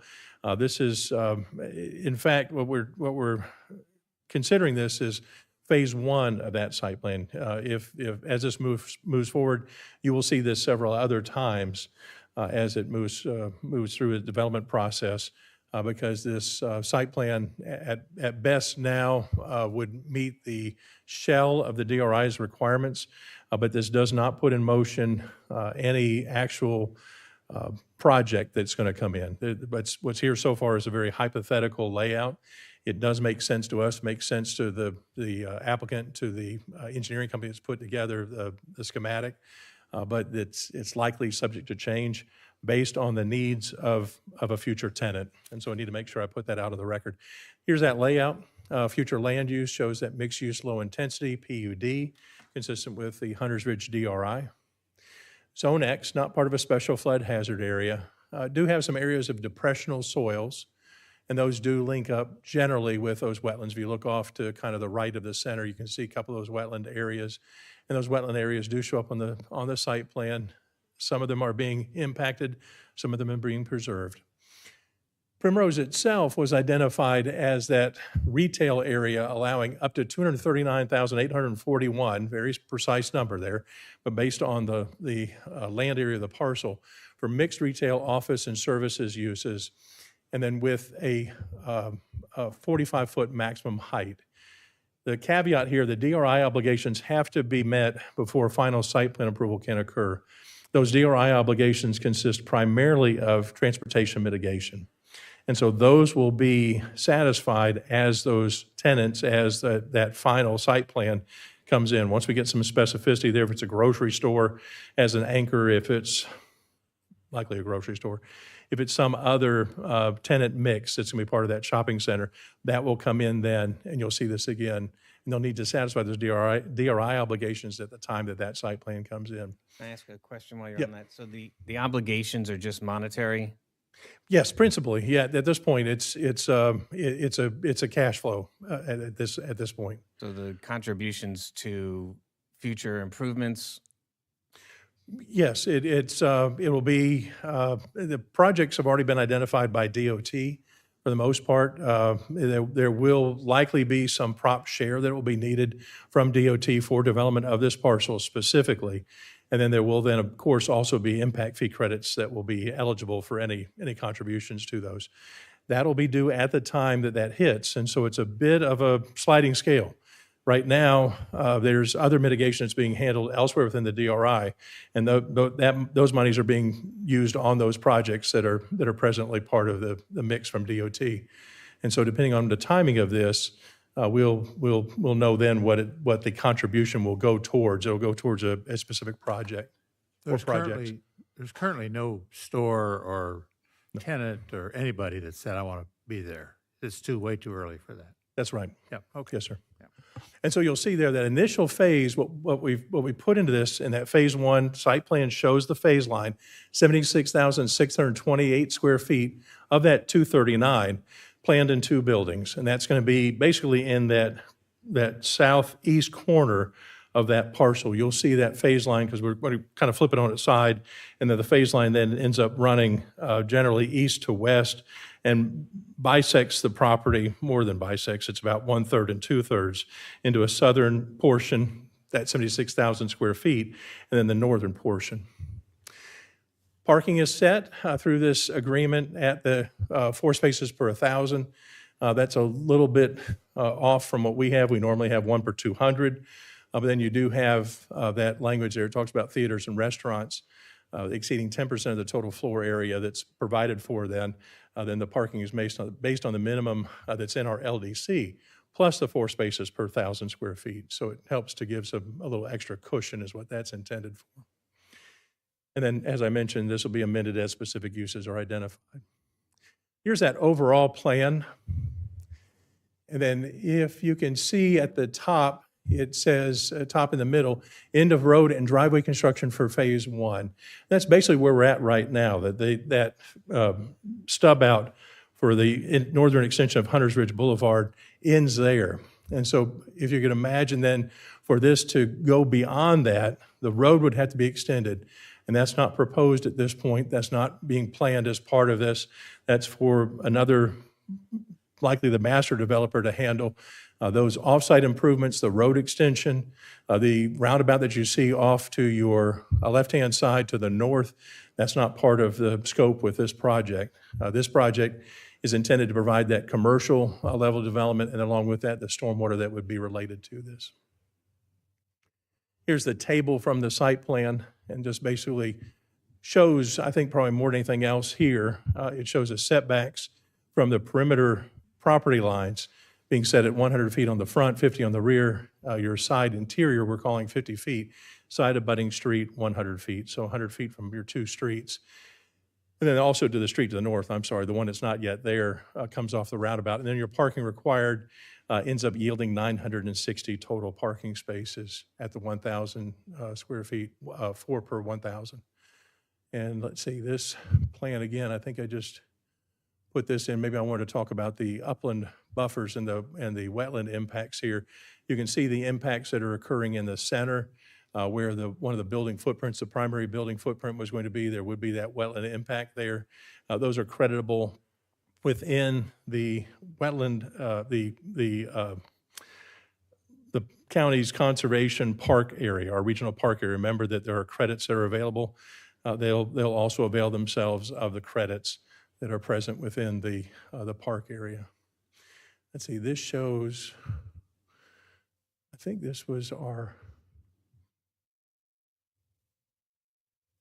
utility plan and then drainage plan. That's better if I read the title block and I can figure out what's going on. So you can see the distinction here. This was showing the proposed extension of utilities on there. The notes are small, but you can see the utility lines coming in along that south border along Airport Road, and then the drainage and the outfalls heading into the ponds. And so all of your parking lots, all of your roof drainage coming off, then basically heading to the west. There's a pond that's behind there. You can see the one that's linear that's behind the first phase with the arrow that's there. It's right in the center. I can't show you, I guess, without. There's a dashed line, 2 buildings, and then a dashed line, and then 2 arrows. The arrow to the right is phase 1 to the south. The arrow to the left, phase 2 to the north. This was a graphic just showing the property along with soil borings, topography, again, talking about the wetlands. That gray area, shaded area, are the wetlands to be impacted, again, creditable based on what's happening within the extent of the wetlands, and then the conservation areas to be placed within our conservation regional park in a conservation easement to the water management district. This is the landscape plan. I think there's 2 sheets to this. This future road is throwing me off every time I look at it because I keep thinking this is Airport Road. This is the north end of the project. This shows the perimeter landscape installation that would happen. And so it has your tree plantings along with your islands, your trees at the rear along the stormwater pond. That would be the west side of the boundary of the project. And then this is that south portion where adjacent to Airport Road, and then that stub out that we have presently for the extent of the roundabout, the Hunters Ridge Boulevard. This one's a little easier for me to point out that phase line generally would fall 56,000 to 20,000 gives you your 76,000. And so just to the west of the north end of that double dumpster enclosure is your phase line. If you can imagine that being there, and that would encapture then the 56,000, the 20,000, the 2 buildings. Those to the south would be your phase line. See it maybe better here on that one. Options available for the board. Finding that the PUD site development plan and the PUD development agreement are consistent with the comprehensive plan, the land development code, the Hunters Ridge DRI development order, and approving application 4697, PUD site development plan and development agreement for Primrose and Hunters Ridge. You could alternatively deny this request and likely for a finding that one of those is not met, or you could continue this request to a time and date certain. If you deny or continue, please give us reasons on the record for denial or for the continuance. With that, I'll close. Await any questions or comments. Thank you, Mr. Chairman. Great, thank you. Any questions for Mr. Mangle? Mr. Sullivan?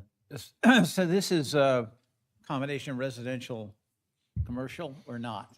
No, sir, just strictly commercial. I mean, in the beginning, you said something. So this isn't going to be like we're doing over in Town Center where you got commercial on the bottom, apartments on top. I mean, that could give you some lower cost housing, but it's not going to happen. Okay.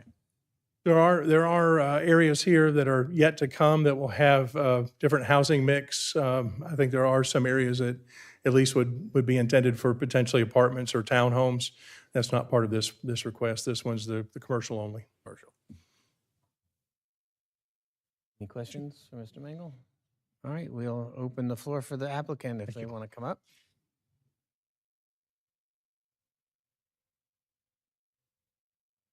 Good evening. Good evening. Yeah, speak into the mic. Oh, There yes, you go. sir. Apologies. My name is Jared Trent. I'm here on behalf of the applicant with Strumento Law.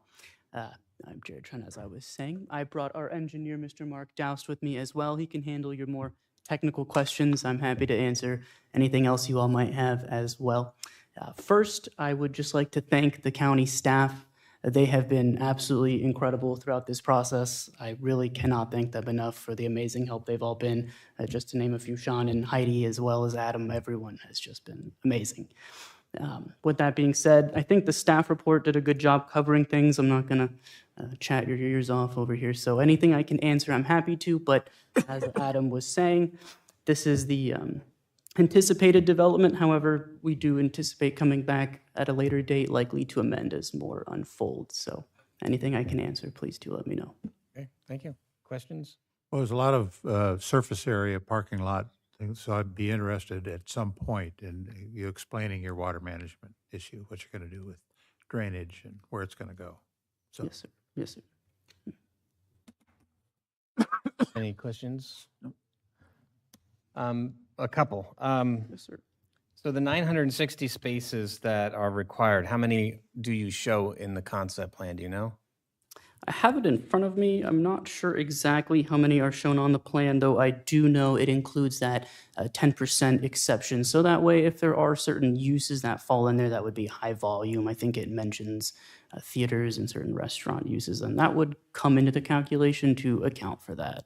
Okay, I'm just curious to see how much room we have to play with in the parking area. Under pedestrian access, we really only show one pedestrian access, which is along the main road. The future road doesn't show any. So because the sketch doesn't really hold water, it's what we put into the language in the PUD.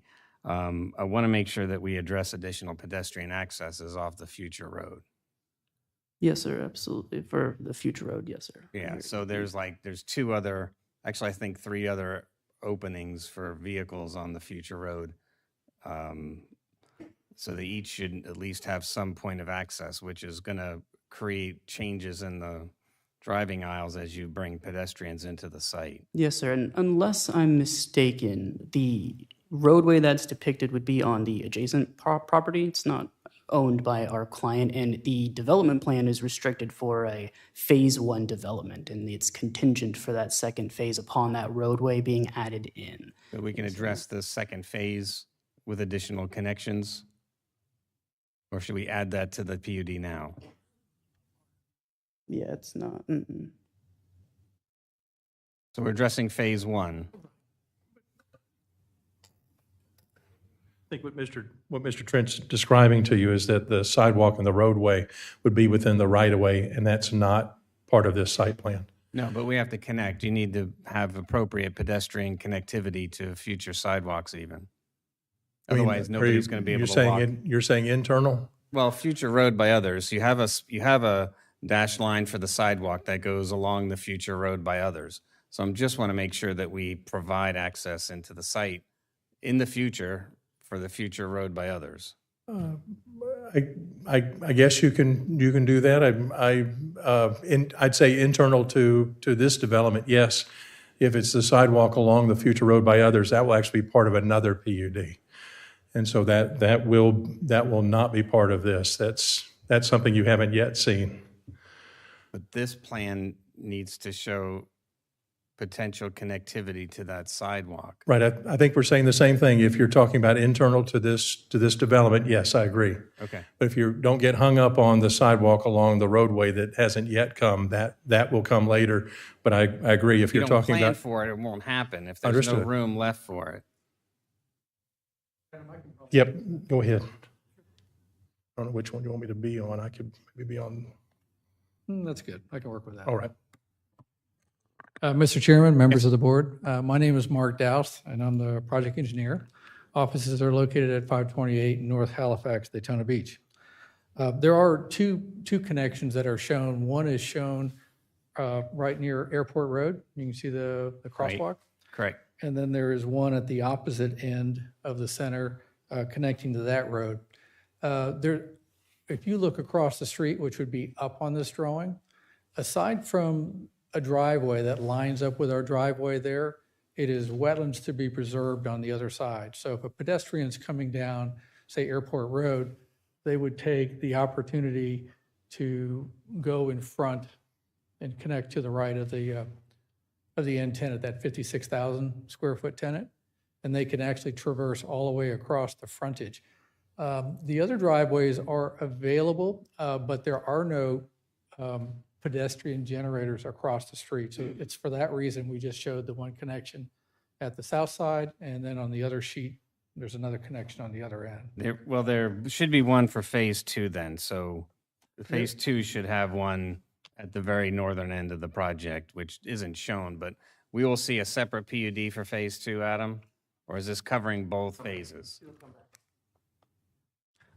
Yeah, I believe the PUD kind of does cover both, but there'll be a final site plan that addresses that.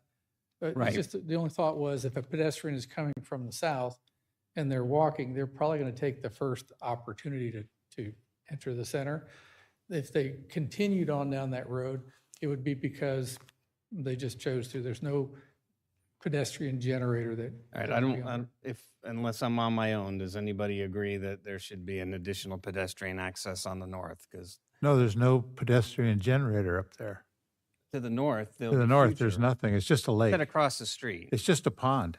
So it's just a roundabout is it? There's That- nothing else? That is correct. But at the other end, we do have a pedestrian connection at the other end of the center. So if you're coming from, let's say, the south. Okay, you'll it's probably- hard to say. I mean, this is a big development. Yeah. So if there's no future development on the north end of the project at all. There is, and that's why at the very north end, we have another pedestrian connection to that roadway. Can you show the other graphic that shows the other end? Left arrow, okay. So, right where it says on the, this would be on the left side of your drawing, that driveway has a sidewalk there that runs along it that would tie into the roadway, and that connects to the front sidewalk that carries you across. Okay, that's very limited. All right, I'm not gonna beat it. We just should be a lot more friendly to our pedestrians. This doesn't show ADA accessible parking, so is that gonna be detailed in the PUD? It or will you're be. gonna? Yep. So they won't be, and there'll be center aisle access. You're not gonna make the handicapped people go behind cars. Typically not. Okay, just make sure, because it's not shown, so I have to make sure that that is, and is there, in the front of the buildings, is there room to incorporate some green space or at least some trees and islands in the front of the building? It's rare that we find commercial centers without something breaking up the facade or providing some shade for pedestrians along the front of the buildings. Well, as currently proposed, it doesn't show any. We do have more landscaping in the parking lot than what's required by the minimum standard.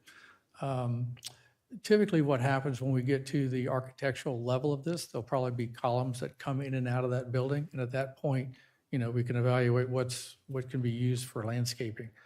Normally, the building wouldn't be constructed, say, flat across the front as this depicts. So you're going to add language in the PUD that says there'll be landscape and trees in the front? What kind of, we could, but we don't know what the buildings are going to look like yet in the front, so. Right. we I just know if hesitate. it's not in the language, it's not going to get put in. Right. So it's your call if you want to. We could accept a condition that says that we will endeavor to place additional landscaping in the front sidewalk, the amount to be determined once the architectural design is completed. We would not have an objection to something like that. Okay. Our goal is to produce a very attractive looking center. Right. Okay. That covers my my questions. Thank you very much. There was another comment about stormwater. And so this has two ponds, the one large one that you see in the upper left-hand corner, and then the large pond in the back that's been designed to take care of the water management district and also county requirements. Thank you. You're welcome. All right. Anybody else? Thank you. Thank you very much. Appreciate it. Mr. Chairman, I move that we approve the PUD for number 4697. We have a motion by Mr. Hanson for approval. Is there a second? Second. Second by Commissioner O'Brien. I'll open it up for public comment. Anybody in the public wish to speak on this item?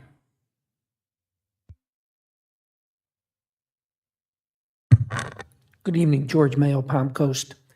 If our normal, as Mr. Mengel said, that we allow one space, parking space for 200 feet Why are we allowing it for one for every 250 feet?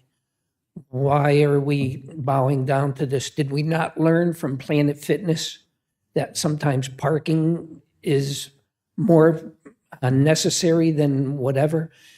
This body or previous body said, yeah, we should add more parking for Planet Fitness. So instead, we're allowing less parking here. As it regards to your pedestrian access, it seems again, yeah, we could allow that. I think maybe it said we could. And as you say, Mr. Dance, if it's not in writing, it may not happen.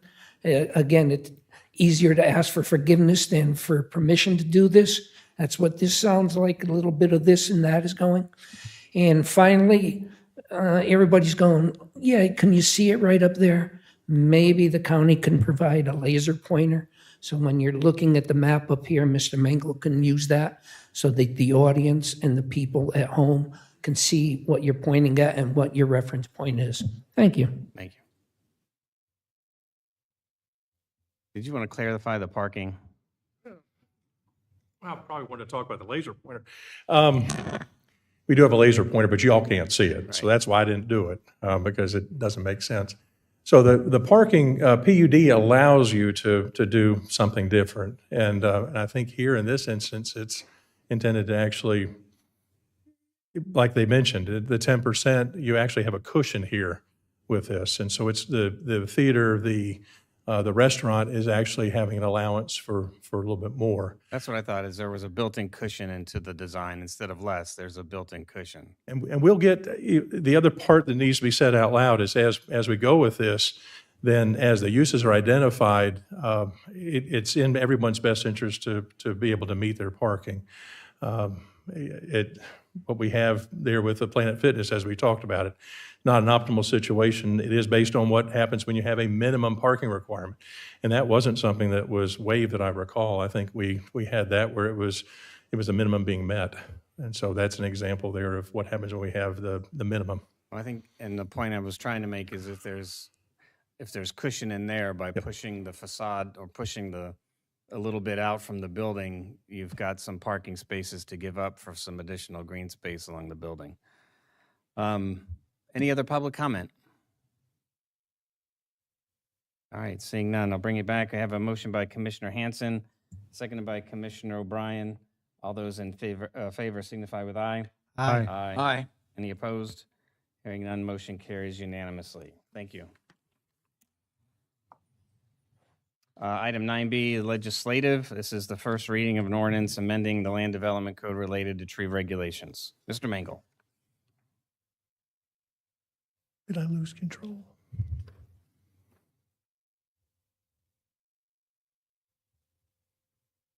Maybe it's back. Trying to get some trees and primrose. So what's happened with this, we had the direction from the board to come back, look at this because we've had developments that have come in, particularly subdivisions, PUDs that have come in and had kind of a clear-cutting aspect, or at least communities felt that way. And so what we're trying to do is we're trying to build in some requirements from the onset that have that tree survey requirement, comes in from the very beginning, and then tracks through your process, tracks through to the final plat, has some verification that has to happen, has some flexibility that's built in for your individual lots, since we've had a couple of instances where, particularly in the hammock, where you have folks that have small properties, tree-rich, and then unable then to meet the tree replanting requirements on those. I've got a couple of examples here also to share. Maybe not the best, but at least a couple I could throw in, and so I've had those as part of this presentation. We think this is, at best, a good first effort. I'll say it that way. I presented it to the planning board this last week. We had one comment that came out of that. You had language that we had existing in our code that talked about a 2-year checkup on your planted trees, that when you go and you plant the trees, we want to make sure they stay healthy for at least 2 years.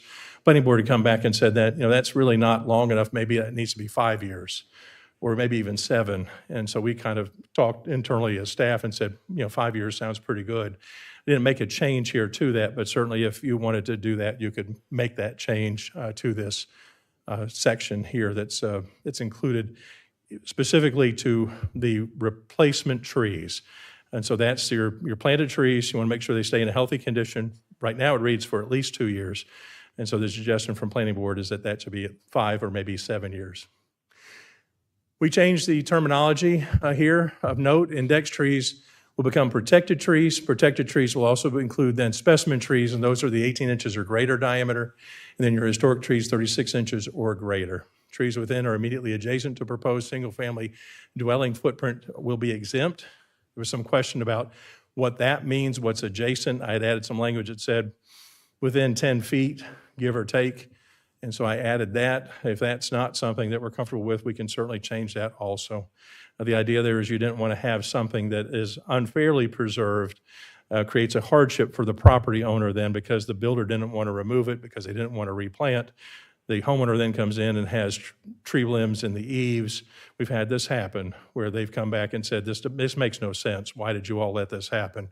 And so we wanted to have some ability there for hopefully some common sense to come into this, where those are now exempt from the numbers that we would have as far as the calculation. Tree retention replacement requirements from 40% pre-development to 50% for most development, 35 for multifamily and 20 for non-residential, both of those increasing to 70.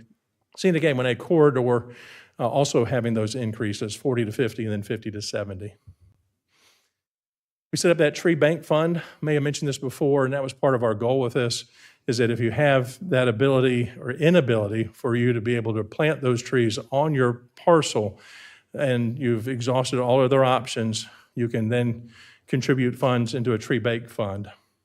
And that's administered by the county. We would use that for planting trees on public lands, possibly also for less than fee acquisition if we had something that was those historic trees, like the Moody Homestead, where we don't have to take the property off the tax roll, but we can go and give somebody effectively a tree conservation easement and buy that ability for that tree to be preserved in perpetuity on that property. There was some discussion at Planning Board about how that would work, and maybe we haven't thought that out totally with the less than fee acquisition.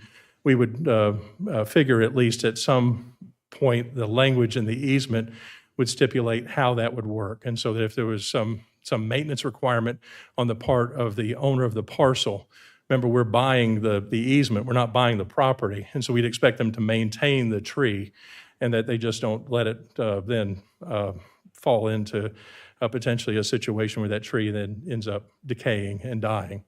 And so we'd have some obligation there for the owner, barring acts of God. We've got to put that in there. So if something happens, it gets hit by lightning, I'm not sure what we can do about that. Did have an option for a variance and wrote that in. And I did admit at the Planning Board, not sure how exactly that would work because you already have the tree bank established. So what would a variance look like? Well, the variance I figured here in this instance would be if no other options are available. There's still a variance that could fall in. But to me, you've had to have exhausted all other options at that point. The tree bank then, or contribution to the tree bank fund is not an option.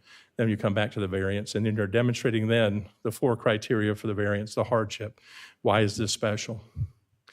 Did have some public comments, stakeholder review comments. I've tried my best to incorporate those into this. Certainly, your comments will then also go into the mix and will help us with this on the next iteration we come back on September 3rd.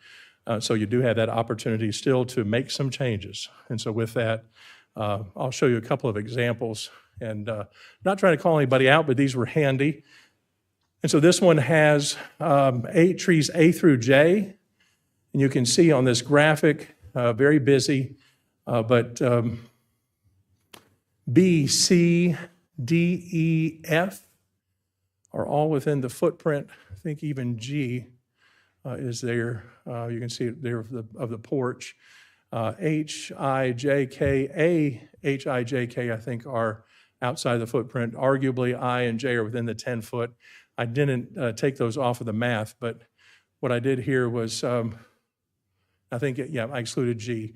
And so on the table on the left-hand side, that's our current regulation. And I did count the cluster, the oak cluster a little, I was being a little fudgy with my math there. I just counted at the full 23-inch. We would take an average typically of the oak cluster, depending on whatever's there. It's what I did, doing that math, showing what the pre-development total caliper inches are on the left-hand side chart, 168 inches, 40% either to remain or to be replaced. You could take all those trees off the property and still come back with that 67.2 inches of replacement, 40% as our code currently is written. And then on the right-hand side, what I've done is I've lined through those that were within the foundation. Again, maybe I cheated a little bit because it didn't include the 10-foot. There's a couple of other trees I could probably take out of that I and J, but I left them in. And so I had a total of 91 inches, excluding only those within the footprint. And then I have a 50% replacement, just to give you an idea of the difference there. And so there still may be, if you go back to this drawing, it's a very tight site. You know, you're having to replant here in the one example, 65 inches, in the new example, 45 inches. And this doesn't account, you see what's missing on this, and I'll say it out loud. This is also a property that would have to have a septic and drain field that was not shown on this drawing. And so you're having to put that on there. So imagine homeowner, 65 inches of replacement trees. Arguably, they are keeping some, and so you do have some credits for what you have existing. But if you did come in and take those out for grading or whatever you had, you'd have a challenge coming back and replanting those on this site. Difference, 67, not 65, and then 45 with the 50%. And so you'd have a lesser requirement, smaller size lot, bit more challenging.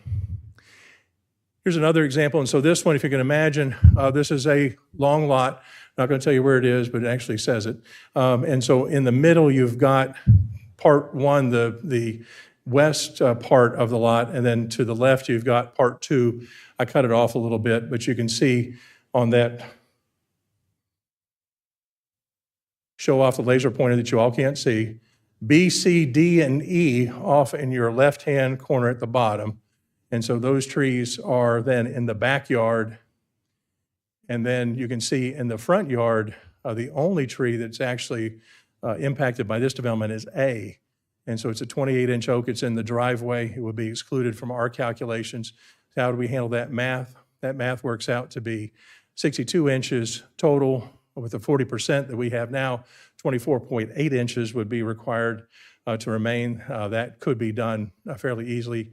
On this one, this is kind of an exception, not the rule. The B, C, D, and E all showing as remaining. And then on the right-hand side, the example, 34 inches, taking out the 28-inch oak that was in the driveway, and then you'd have a 17-inch replacement. Again, this one being the exception, not the rule. This one's on central water and sewer. This one doesn't have the impact of the drain field. This one has those 4 trees remaining in the backyard. But I will say this, notice that those are within the setback. Those are subject to future permitting, future removal for your future pool, your pool deck, your screen room. That dash line that's showing there is the rear setback line. And so that this was the home construction only. When the pool deck, screen room comes in, then you have that construction in the back, and then they're challenged then with that future replanting requirement. Your preserved trees today, your replanted and preserved, become tomorrow's protected trees. Bit of the schedule. If you remember, we went through and talked about this first. Planning Board extended their discussion to August 13th. We did hold that discussion. We're here now. We do have, anticipate then this moving forward on second reading to September 3rd. If we can clear this, and certainly want your ideas, your recommendations, your thoughts, your comments, how we can make the ordinance better. Your options are approving this ordinance on first reading, denying it on first reading, then giving us instructions on what more you want to see from us, or continue it to a time and date certain. With that, I'd ask that if you choose denial or continuance, please be specific in your guidance to us. Certainly, other comments are open, and do hope also as part of the public comments that come, we'll get some good ideas. Thank you for your attention. I'll close, Mr. Chairman. Thank you. Thank you. Comments and questions? Mr. Sullivan. The only question I had is, a couple of years ago, we as a board kind of approved a way to get around regulations so you could have more affordable housing built. And if you remember, we set up a process where you could do that. Would that still apply here to these new land development code regulations? The intent is for affordable housing developments to have, it's written in there for exemptions Okay. for things Yes. like this. But it would leave the developer, it's still some discretion for them, because we don't want a barren project either. Right. But right. it would, the intent is not to But it's harm in, okay, the we're not affordability. doing away with it. Right. That's- Okay. I'm sorry, I didn't mean to jump Perfect. in on you there. Well said. And it reminds me, Mr. Chair, if I could add, we also had a discussion at Planning Board about the agriculture examples we've had before. We've had this situation on our shade tree requirements where we've had somebody with a large pasture, 20-acre parcel that has basically perimeter trees, and they come in, they put a house on an acre in the center of it, and then we come back and tell them, well, the way our math works out, you're now needing to plant 25 or 30 trees. And they look at us and they're like, that doesn't make sense. And so we've put in an exemption here for just that. And so that it then exempts compliant parcels, 5 acres from that requirement. So that. One more. Yes, sir. One thing you said there at the end, that trees that are put in accordance with the regulations were eliminated. Some of those trees, and I'll give you an example. Grand Haven, Front Street. Just look down Front Street. It's all big oak trees now. And those trees are well over 18 inches in diameter now, heading for 36. Do those trees now become historic trees, or how would they be handled in the future? Luckily, those trees are in the city of Palm Coast. Yes. So I'm just thinking, same thing could happen. Oh, sorry. I was You're just overjoyed for a happy. moment. We have similar issues for us on the on Hammock Dunes Parkway, and so I'll give you that example where those sand live oaks that were planted, now they're causing, yes, I mean, short answer, they would become, and we anticipate that to happen. We want them to become your historic trees. You know, a good tree that's growing in a good place that should be kept there. Bad thing, and I realize this, it says, and you read the things that you didn't know were in your code. Trimming above your sidewalk should be kept an 8-foot vertical area. Above the roadway, 15 feet. What we're hearing, and I'm using the example that y'all don't know about, Hammock Dunes Parkway, we're getting complaints from Amazon, UPS drivers, because the branches are scraping the tops of their trucks. And they're dropping limbs and all the things that you don't want to have happen. So some of it's good maintenance, some of it's what we call crown lifting. Some of what's happening now, and I know this in Grand Haven because I've had people contact me, is lifting the sidewalks, it's lifting the curb, because you also have that clearance. you've got those big trees that are there, and they're in some places, they're in areas that are 3 feet wide, 5 feet wide. And so some of that, you know, unfortunately. Something to think. But it is true. It is true. What I could add too, as far as the part you said about the variance, could come into play in that regard, because I recall in the early stages of Palm Coast, their first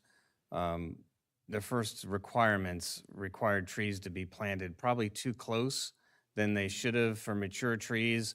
And many of them had to go back and actually thin trees. So every other tree, in order to maintain the health of the viable oaks that were there, they had to go thin the middle one. Every other one was thinned. And I think if we are trying to incentivize people to save trees, if for some point that tree in the future becomes a danger to a residence, then we should, there should be some review, a variance review that comes into play that you had written in there, because we're asking them to, for the benefit of preserving, but obviously something in the future could cause that to become dangerous. Our overall goal is canopy and Right. preserving the canopy, preserving old growth that's appropriate. And unfortunately, what our regulations have done is in my opinion, they've actually done the opposite, because on those small lots, we've had people go in and homeowners having no other choice but to go in and plant the lollipop trees. And so you have this forest that's there, and then after the 2 years, we're not watching, and certainly they go in and take them down, because we've told them they had to go in and plant a grove of 30 1.5-inch diameter trees, and it's not something that's viable. Okay. Mr. Chairman, do we want to address the 2 to 5 year issue? We can. We have time, because to be honest with you, Adam had mentioned September 3rd, and I don't think there's enough time. I'd rather bring it back at a night meeting. So I think the third is probably too quick. First time I've had a chance to review your tables and the graphics, so I have a lot of questions in the way that you address the lots and those tables, because we currently, as we went through this, the current code says those trees internal to the lots are exempt, but you made calculations as those aren't exempt, and we've made a point to be consistent with those within the footprint of the building being exempt, but that's not the way the graphics showed. So we'll have to revisit that based on what we talked about earlier. So I envisioned, again, a couple of emails came through that need to be reviewed, some comments on it. So personally, I'd rather see it go to the second night meeting in September. But so there's time to, if you want to give me thoughts, give Adam thoughts on what you think. I think 5 is probably plenty. We typically ask a contractor to guarantee a tree for a year, but if these become protected trees on the lot, it could be. I think by 2 years' time, you're pretty much set if the tree is going to survive or not, but you could make it longer.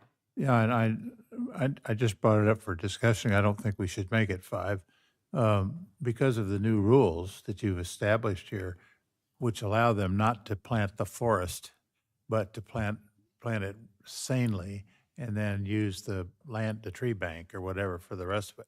I don't think we need to move it from 2 to 5, but I just wanted, since you brought it up, I thought I'd get it out on the table. But yeah, I don't think we should change it. Open it up for public comment. At this time, if there's any public comment on this item.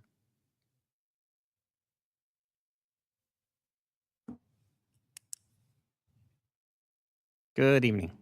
Good evening. Robin Paletta, Halifax Plantation, AKA the Lorax recently. Couple questions, and I'm glad you're going to hold this over until September. Unfortunately, I won't be here, but I have friends who will be.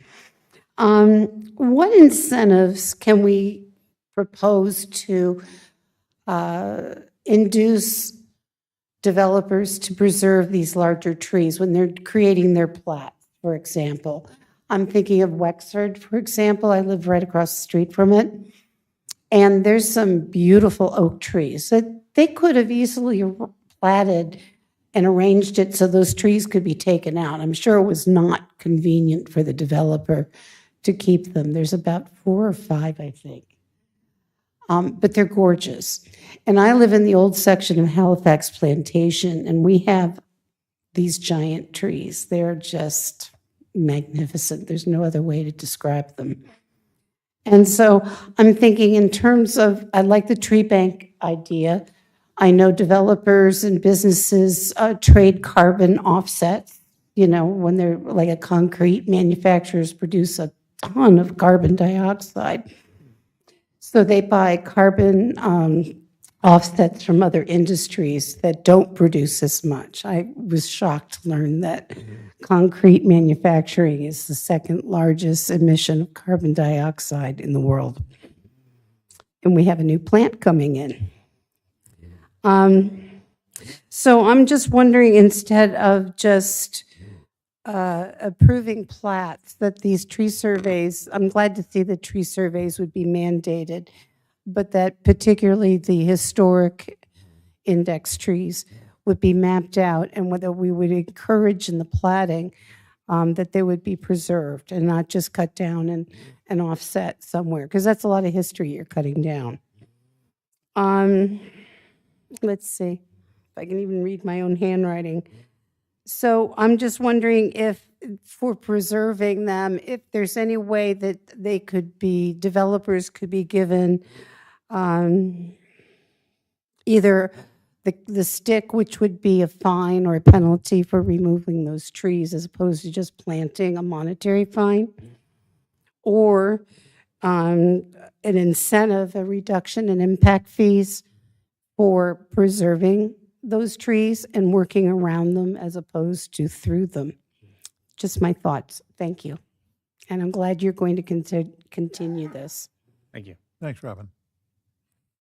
Any other public comment? All right, seeing none, we'll come back to the board.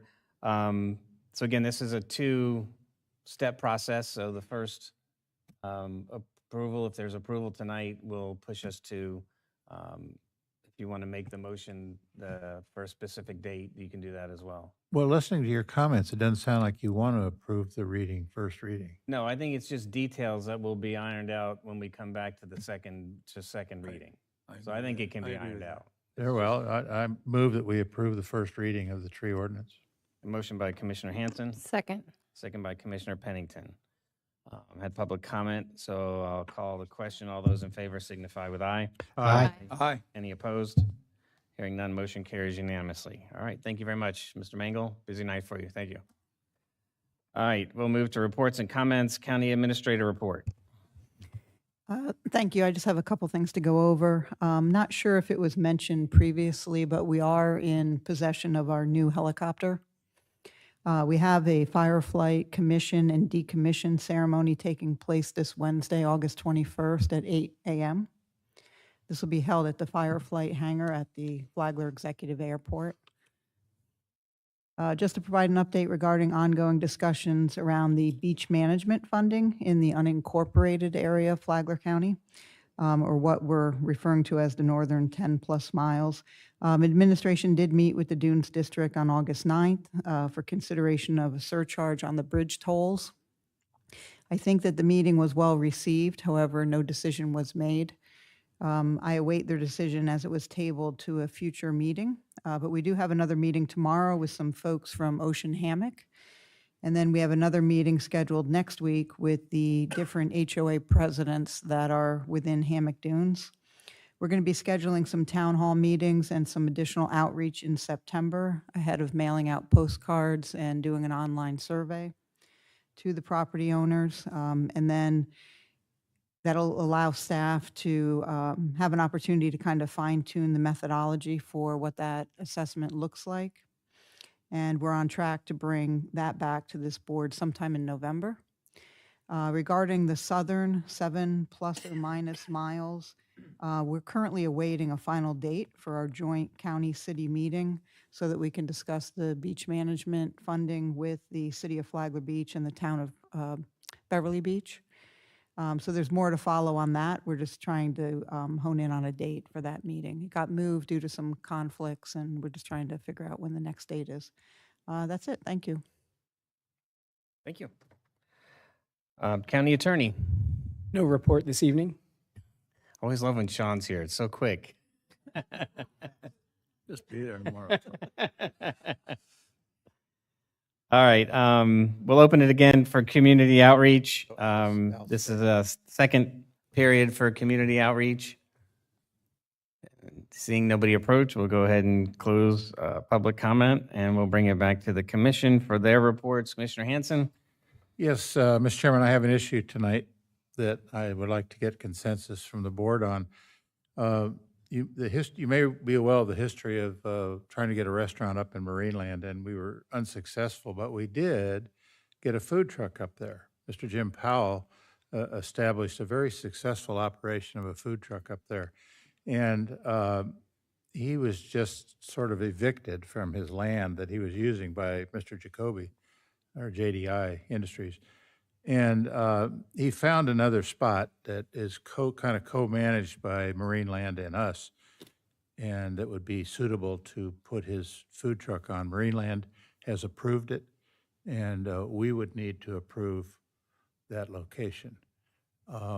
So I would like a consensus from this commission that we give him the go-ahead, subject to dealing with the staff and finalizing the exact location and the agreement, the rental agreement or lease agreement. Did I state that correctly, Ms. Petito? Yeah, absolutely. Go ahead. I was up there a couple weeks ago because my daughters were in Marineland Dolphin Camp, granddaughters, excuse me. So I thought there were two trucks. There were two trucks up there. right next to each other, like doing coffee and then some other things, I thought. Is that the location you're talking Right, about? right. That he got evicted from? Yeah. Okay. And how far from there are we looking at? Close. It's, If I could, it would be in the parking lot just south. So it's the River to Sea parking lot that sits on the east side. So it would be just south of the current location. And those vehicles that you're referring to, those are the same entity. Yeah, so he has the two of them I together. think it's a total of three. So you have Raga Surf, one, it's, I think, got apparel or different type of items. And then there's maybe ice cream and some bowls, and then you have the other food truck. So it's a total of three. I did meet with the gentleman earlier today to look at two possibilities of locations, north and south, in that parking lot where we could accommodate. He does have a nonprofit, so it would be something that we wouldn't have to necessarily bid out. So it's something that if the board were to give us direction to move forward, we would kind of negotiate what that looks like and then get the town's permission. It's my understanding that the town of Marineland had already kind of given it its blessing, but it would still have to come back to us formally. So is it moving out of the Marineland jurisdiction? No, you're still No, in Marineland. It's still in Marineland. But It's not on JDI Marineland property. It's on Marineland County property. So anyway, I'd like for us to give Ms. Petito authorization to proceed with that negotiation. The only question I would have would be, you'd have to explain the difference between nonprofit and for-profit, because as I'm sitting here thinking, we really can't just enter into an agreement. Wouldn't that have to go through some type of public process of, like we did with Bull Creek? That's my concern too. Florida statutes do allow us to lease land to nonprofit corporations without bidding it out competitively. You would adopt a resolution making findings of, how this benefits the community, et cetera. Right. I mean, there's similar to what I think we were talking too about the field rentals, where some nonprofits could gain additional benefits or lower rates if they actually showed a benefit to their nonprofits and how they benefited.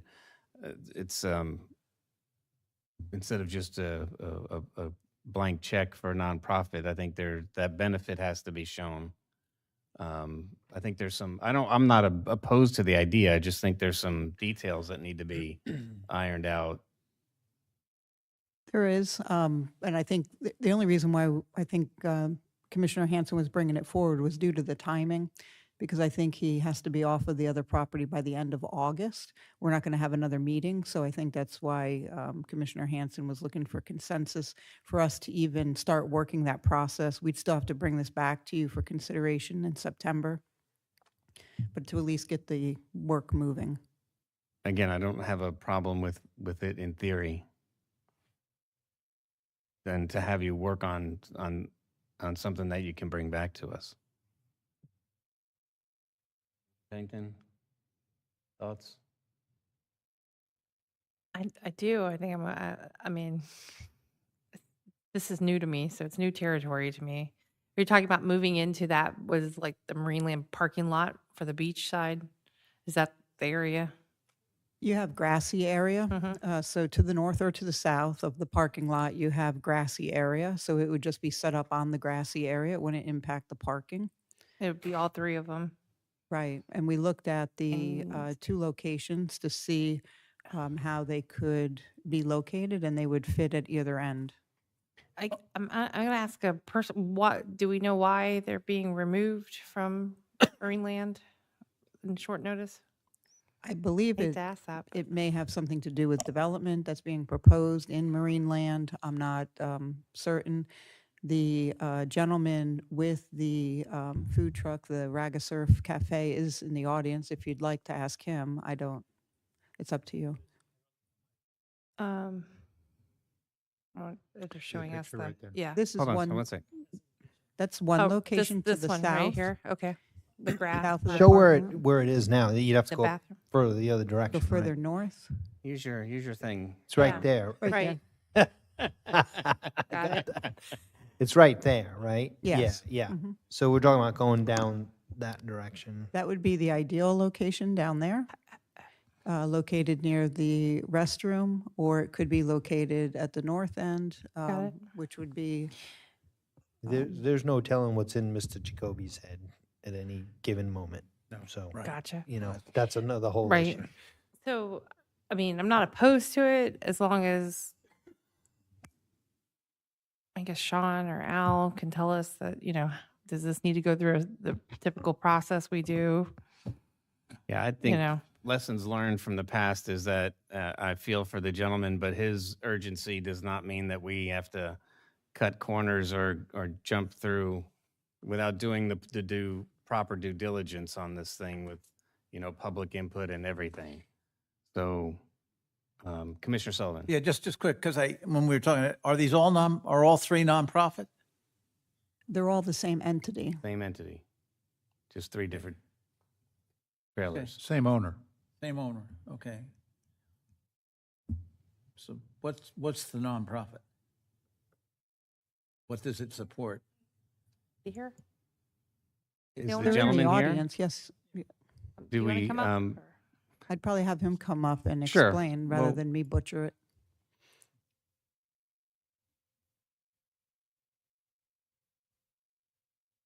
Welcome. Give you a chance to talk. Thank you, guys. The Just question state your is name. Jim Powell. Okay, thank you. Owner of Ragamuffin Surf. Thank you. Raga Surf Cafe. Yeah, the nonprofit that these businesses support is Interunited, and Interunited is also a soccer club here in Palm Coast. We have about 700 kids right now in Palm Coast that we serve, and a lot of the proceeds go to the scholarship funds. We had a record number of scholarshiped kids last year, and the Raga Surf Cafe and things like that. And the proceeds go there through Interunited, and also a school in Kenya that we started. And so that's been something that this school has started from out of a slum where these kids don't eat. So the school that we started there actually allows them we feed them twice a day. So that's 2 meals that they get, and we send a snack home with them. So we started with 12. We started actually the soccer club, the cafe, and everything 3 years ago. And so it's grown. We started with 12 kids. Now we have 60 in Kenya. In the Palm Coast area, we started with 84 kids 3 years ago. We have 700 now. And so it's interesting because when I got the letter not too long ago, I had to go and I said, I got to tell my employees before this goes so they hear it from me. And we started with 4 employees, and I started counting the employees. We have 35 employees now that are all local people from the area. So, yeah, it's put me in a little bit of a duress, but I had a meeting with Marineland and 2 nights ago at the city council there. And it was just wonderful to see UF and the Dolphin Center and the government there just get behind us because of the impact it's made to the community there. And it's become a really place, I think, that's brought that little city back to life. And I know my kids and grandkids love it.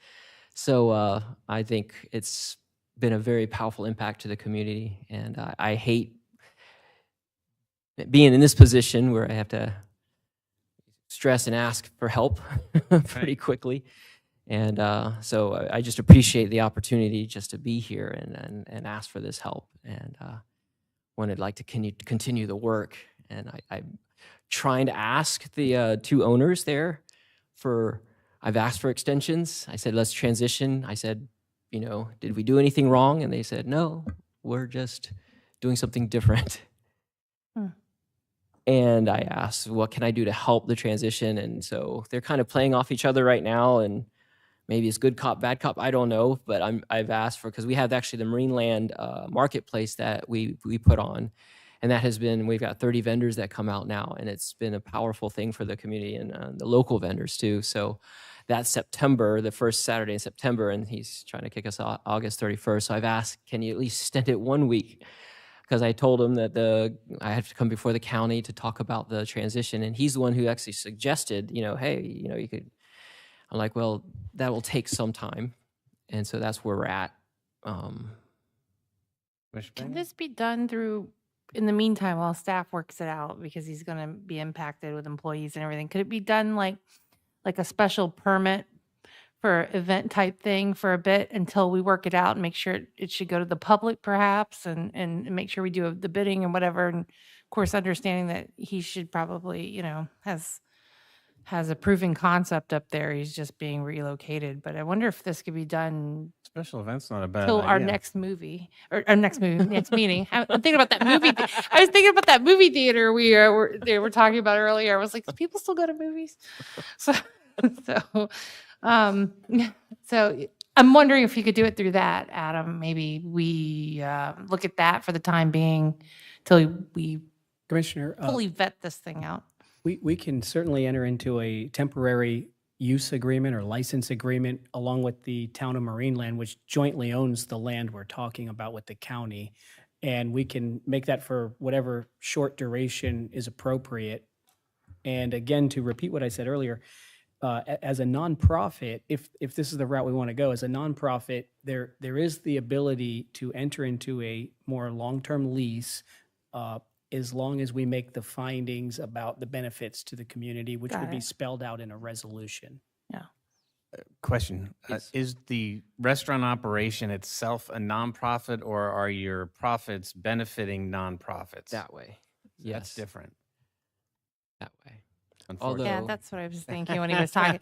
So I think maybe we do maybe look into doing the permit, a special permit to get them through September to our next meeting, and we can figure out how you need to advertise it and whatever you need to do. Because I just don't think. It's a great story. Thank you for sharing what you're doing. Right. Sure. But I think you have consensus from us to continue pursuing that. Okay, thank you. Thank you, Greg. Thank you, guys. Thanks.